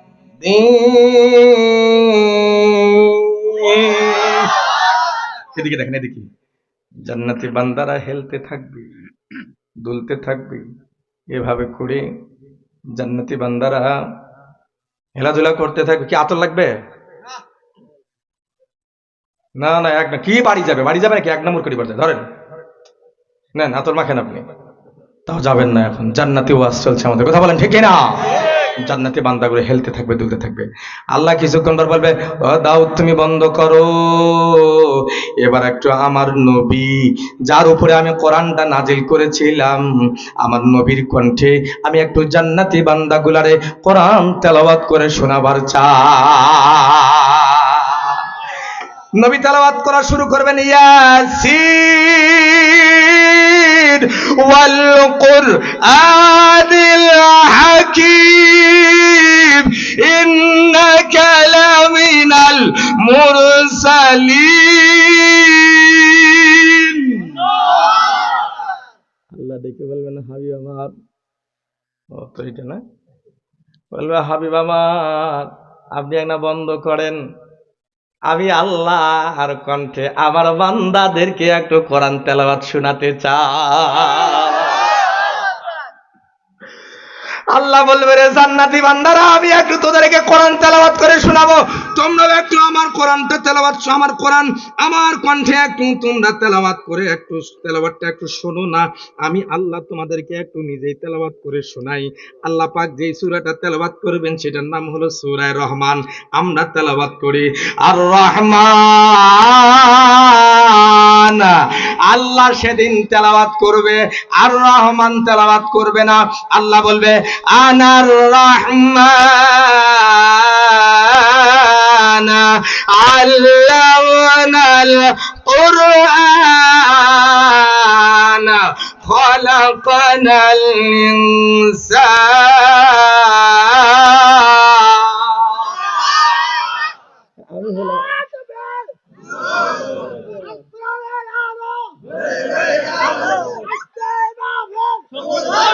ঠিক আছে, ঠিক আছে, ঠিক আছে, বড় দরকার আছে, কথা বলেন ঠিক না? বুঝতে পেরেছি। আরে এরাই তো হলো জান্নাতি বান্দা। ও কথা বলেন এখানে, জান্নাতি বান্দা, এরা এরা ভালা ভুলা মানুষ, এরা জান্নাতি বান্দা। জান্নাতি বান্দা গুলো তেলাওয়াত শুনে গেলে একজন হয়রান হয়ে যাবে। এই তেলাওয়াতের নূর নিয়া বিবিদের কাছে, হুরদের কাছে যাবে। কি ব্যাপার, চেহারা এত আলো কেন, কোথায় গেছিলা? কাছে আল্লাহর দিদারে গিয়েছিলাম, নূর এখনো চমকাইতে আছে। সুবহানাল্লাহ বলেন, সুবহানাল্লাহ। হাফেজ সাহেব মন্দির থেকে চলে আসছে ৩য় বছরে। খবর কি? সূরা রহমান তেলাওয়াত করছে, হাফেজ সাহেব তেলাওয়াত করা শুরু করে দিয়েছে। আর রহমান আল্লামাল কোরআন খলাকাল ইনসান আল্লামাহুল বায়ান। একেবারে নিরাপদে আসিয়া রাজার দরবারে হাজির।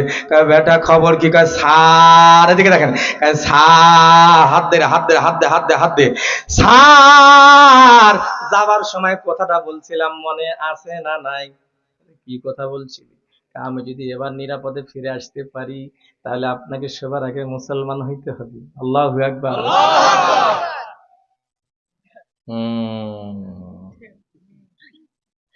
কিন্তু রাজা যারা হয় একবার কথা দিলে সেই কথা কিন্তু তারা আর ফালায় না। কথা বলেন ঠিক কিনা? রাজা সানুরাজ ডাক দিয়া বলে, বেটা আয় আয়, তোরা হাতে হাত রাখিয়া আমি কালিমা পড়ে মুসলমান হয়ে যাব। ইতিহাস সাক্ষী, একদিনেই সেদিনেই মালদ্বীপের মধ্যে ৬৪,০০০ মানুষ মুসলমান হয়েছে। আল্লাহু আকবার বলেন না কেন? আল্লাহু আকবার বলেন। ৬৪,০০০ মানুষ। এখনো যদি কেউ মালদ্বীপের জমিনে বসবাস করতে চায়, নাগরিকত্ব যদি পেতে চায়, তাহলে তার ১ নম্বরের শর্ত হলো তাকে মুসলমান হতে হবে। আল্লাহু আকবার বলেন। একজন হাফেজে কোরআনের পাওয়ার, এর মাধ্যমে গোটা মালদ্বীপটা মুসলমান হয়ে গেছে। বলেন তাহলে কোরআনের পাওয়ার আছে না নাই? আরো জোরে বলেন, আছে না নাই? আপনি আমার কাছে আসেন, শরীফ ভাই আমার কাছে এখানে এসে বসে যান। আমার কাছে, এই জলদি করে এখানে বসে যান। ১ নম্বর, আচ্ছা, ১ নম্বরে ৫ প্রকার মানুষের জন্য আল্লাহর জান্নাত অপেক্ষায় আছে। তার মধ্যে ১ নম্বরের মানুষ হলো কোরআন, যারা কোরআনের হেফাজত করে। কথা বলেন ঠিক কিনা? যারা কোরআনে কারিম তেলাওয়াত করে, এজন্য নিজেরাও কোরআন পড়বেন, সন্তানদেরকেও পড়াবেন। বলেন ইনশাআল্লাহ, ইনশাআল্লাহ। ২ নম্বর হলে দিকে রাখেন, ওয়াহাফিদিল লিসান।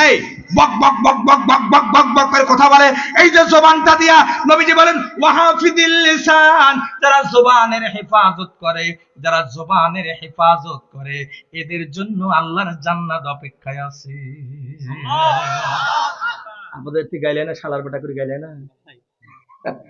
হ্যাঁ গাইলেন। এই এই এই প্যান্ট পিন্দা, হ্যাঁ বাস বেটা বাস। এই কাহা যাতা হো তুম? তোর কপালে বিয়া নাই বুঝি? ৩০ বছর দোয়া দিলাম, তুই আটকে থাকিবি। এদিকে লক্ষ্য করেন, ২ নম্বরে হলো ওয়াহাফিদিল লিসান, যারা জবানের হেফাজত করে। এদিকে খেয়াল করুন, যারা জবান দিয়ে মানুষকে গালি দেয় না, খারাপ কথা বলে না, গীবত করে না, শেকায়েত করে না, পরনিন্দা করে না। জবানকে নবীজি হাদিসে বলেন, মাইয়াজমাল্লি মা বাইনা লিহিয়াইহি ওয়া মা বাইনা রিজলাইহি আজমাল্লাহুল জান্নাহ। শোনো, নবীজি বলেন যে মানুষটা আমাকে নিশ্চয়তা দিবে, তার ২ ঠোঁটের মাঝখানের অংশ মানে জবানের ব্যাপারে, ২ রানের মাঝখানের অংশ মানে লজ্জা স্থানের ব্যাপারে, নবী বলেন যে মানুষটা জবানকে আর লজ্জা স্থানকে কন্ট্রোল করবে, সে আল্লাহর জান্নাতের মেহমান হয়ে যাবে। জন্য জবানকে হেফাজত করবেন। 3 নম্বর ওয়ামুতিমিল জিআন, যারা ক্ষুধার্ত মানুষকে খানা খাওয়ায়, সুবহানাল্লাহ বলেন না কেন? ওয়ানাহারি মানুষকে যারা খানা খাওয়ায়, একটা আবেদন করে যায়, কোনদিন যদি কোনো মানুষ আপনার সামনে দাঁড়িয়ে বলে ভাই আমি বড় ক্ষুধার্ত, আমার একটু খাবারের ব্যবস্থা করে দাও, আমার একটু খানা খাওয়াও, আপনার সামর্থ্য থাকলে তারে ফেরত দিয়েন না, ফেরত দিয়েন না। আপনি তারে খাওয়াবেন, এই ক্ষুধার্ত মানুষটাকে পারলে বাড়িতে খাওয়াবেন, নয়তো হোটেলে খাওয়াবেন। নবীজি বলেন অমুতইমিল জিআন, যারা ক্ষুধার্ত মানুষকে খানা খাওয়ায়, অনাহারী মানুষকে যারা খানা খাওয়ায়, আল্লাহর জান্নাত তাদের জন্য অপেক্ষায় আছে। জোরে বলেন সুবহানাল্লাহ। নাম্বার 4 ওয়ামুকসিল উরিয়ান, নবীজি বলেন যারা বস্ত্রহীন মানুষকে যারা বস্ত্র দান করে, যাদের কাপড় নাই, জানি না গেল ঈদ চলে গেল 3 দিন আগে, যারা বস্ত্রহীন গরিব মানুষকে যারা কাপড় দিয়েছো, বাবাজি বসেন, ওই যান 1 নম্বর স্বার্থে, ঠিক আছে, যারা বস্ত্রহীন মানুষকে যারা বস্ত্র দান করে, এদের জন্য আল্লাহর জান্নাত অপেক্ষা আছে। জানি না ঈদের সময় কেউ কাউকে কাপড় দিয়েছেন কিনা জানি না, তবে আগামী দিনে সম্ভব হলে শীতকালে, আরে আপনার ছেলের জন্য তো আপনি অনেকগুলা জ্যাকেট কিনলেন, কম্বল কিনলেন, ল্যাপ কিনলেন, তোষক কিনলেন, কিন্তু আপনার বাড়ির পাশে একজন ছেলে আছে যার একটা জ্যাকেটও নাই, বাবাও নাই, দিতে পারে না মা। এরকম একটা সন্তানকে যদি আপনি একটা শীতের কাপড় দিতে পারেন, যার ঈদে নতুন জামা কেনার কোনো সামর্থ্য নাই। নবীজি ঈদের দিন ঈদের মাঠে যাচ্ছে, এক ছোট্ট যুবককে তাকায়, ছোট্ট মানুষকে তাকায় দেখে রাস্তায় খেলতেছে, নতুন কাপড় তার গায়ে নাই। নবীজি ডাক দেয়া বলেন কিরে বেটা, তোর কি কোনো কাপড়ের ব্যবস্থা নাই? ছেলেটা ডাক দেয়া বলেন নবী গো, আমার আব্বা আপনার সাথে জেহাদে গিয়ে শহীদ হয়ে গিয়েছে, আমার বাবা নাই, কে আমারে ঈদের সময় নতুন কাপড় কিনে দিবি? নবীজি বলে চল বেটা রে, চল তুই আমার বাড়িতে চল। বাড়ির ভিতর ঢুকিয়া নবীজি হযরত আয়েশাকে ডেকে বলেন আয়েশা, আমার নাতি হাসান হোসেনের কিছু কাপড় আমার বাড়িতে আছে না নাই? কয় নবী গো আছে। তাদের এক সেট কাপড় তুমি এই সন্তানটা আর গায়ে লাগায়া দাও।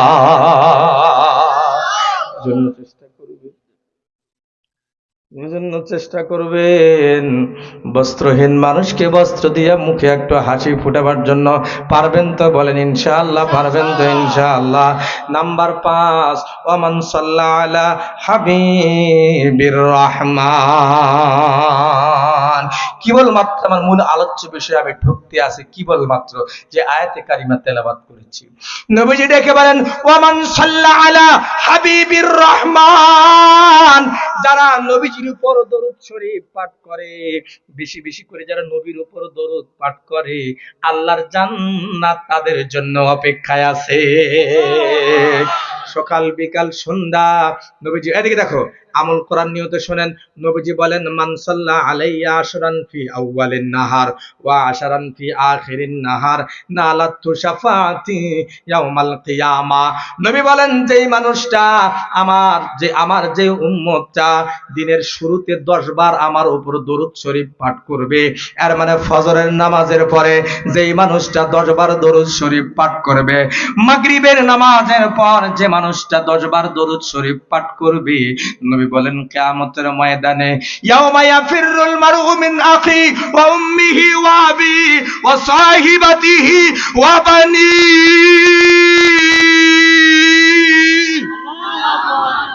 যেদিন ভাই তার ভাইকে থুয়ে পালায়া যাবে, বাবা তার সন্তানকে পরিচয় দিবে না, সন্তান তার বাবার পরিচয় দিবে না। যে সকাল সন্ধ্যা 10-10-20 বার আমার উপর দরুদ শরীফ পাঠ করবে, আমি নবী কিয়ামতের দিন মুসিবতের সময় তার জন্য সুপারিশকারী হয়ে যাব। এজন্য 10 বার সকালে পড়া যাবে তো ইনশাআল্লাহ। ফজরের পরে 10 বার পড়বেন, মাগরিবের পরে 10 বার পড়বেন। ওগো আম্মা জানেরা, আপনাদেরকেও বলি মাগরিবের পরে 10 বার পড়বেন, সন্ধ্যার ফজরের পরে 10 বার পড়বেন। আম্মা জানদের জন্য আরেকটা বিশেষ কথা বলে যায়, মারা আপনাদের ওসিলায় কিন্তু আমরা পৃথিবীর আলো বাতাস দেখি। মা গো, এ মা শোনো, যখন সন্তান ভূমিষ্ঠ হওয়ার সময় চলে আসবে, খবরদার সিজারে যাওয়ার জন্য তুমি নিয়ত করিও না। সিজার কখনো ভালো না। তোমার স্বামীর ইজ্জত সন্তান প্রসব করার তৌফিক দিয়ে দিবে। কিন্তু এখনকার মেয়েরা গর্ভে বাচ্চা আসার সাথে সিজারের নিয়ত করে ফেলায়। জোরে বলেন ঠিক কিনা? খবরদার, সিজার কখনোই ভালো না, ভালো না, ভালো না, ভালো না। তোমার লাইফটাকে ক্রাশ করে ফেলে। তুমি নবীর উপর দরুদ শরীফ পাঠ করিও, আল্লাহ তোমার জন্য সহজ করে দিয়ে দিবে। আল্লাহ যেন মা বোনদেরকেও আমল করার তৌফিক দান করে। সকলে জোরে বলুন আমিন। নবীজি বলেন, শোনো, আমার কাছে সবচাইতে প্রিয় কে? এ ভাইয়ারা, এমপি, আপনাদের এলাকার এমপির নাম কি?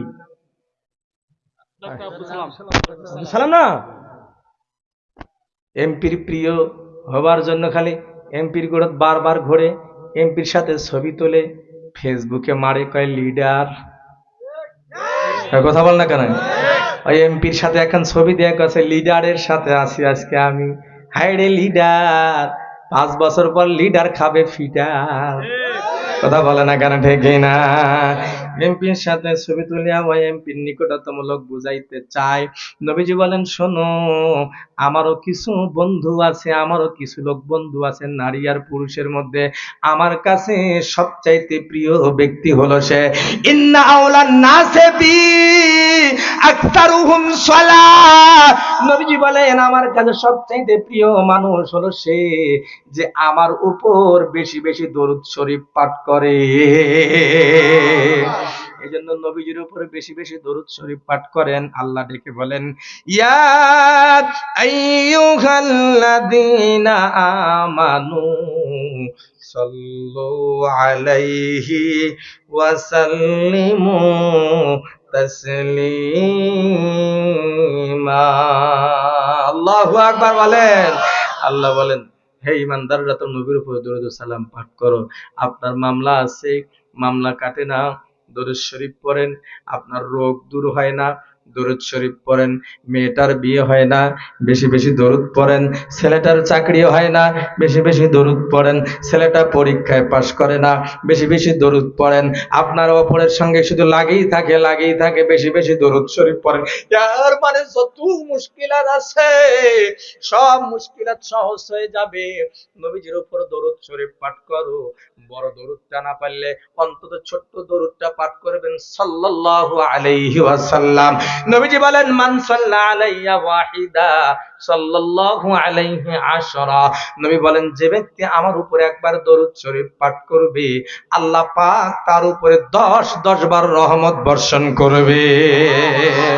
একটু হাতটা তুলে দেখান তো, কার যে বাবা নাই দুনিয়াতে? কার বাবা নাই? আল্লাহ, আমারও কিন্তু বাবা নাই, আমিও কিন্তু একজন এতিম মানুষ, আমারও বাবা নাই। হাত নামান। মা নাই কার কার? আল্লাহ, যাদের মা নাই, এই যে বয়সের ছেলেটার মা নাই, যাদের মা নাই, পৃথিবীতে মনের কথা বলার মতো তাদের কোনো আর মানুষ নাই। কথা বলেন ঠিক কিনা? কার কার মা বাবা বেঁচে আছে হাত তুলে দেখান। আল্লাহ, এই সন্তানগুলোকে মা বাবার খেদমত করার তৌফিক দান করে দাও। বলেন আমিন।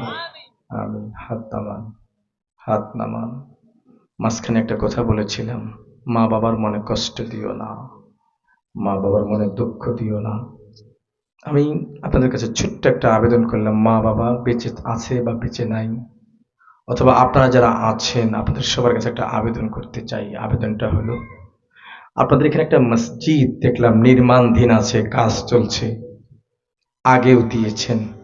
আজকে বরকতের নিয়তে আমার হাতে নগদে মায়ের নামে, বাবার নামে, আল্লাহর হস্তে এই মসজিদের জন্য 1000 করে টাকা নগদে কয়জন মানুষ দিবেন?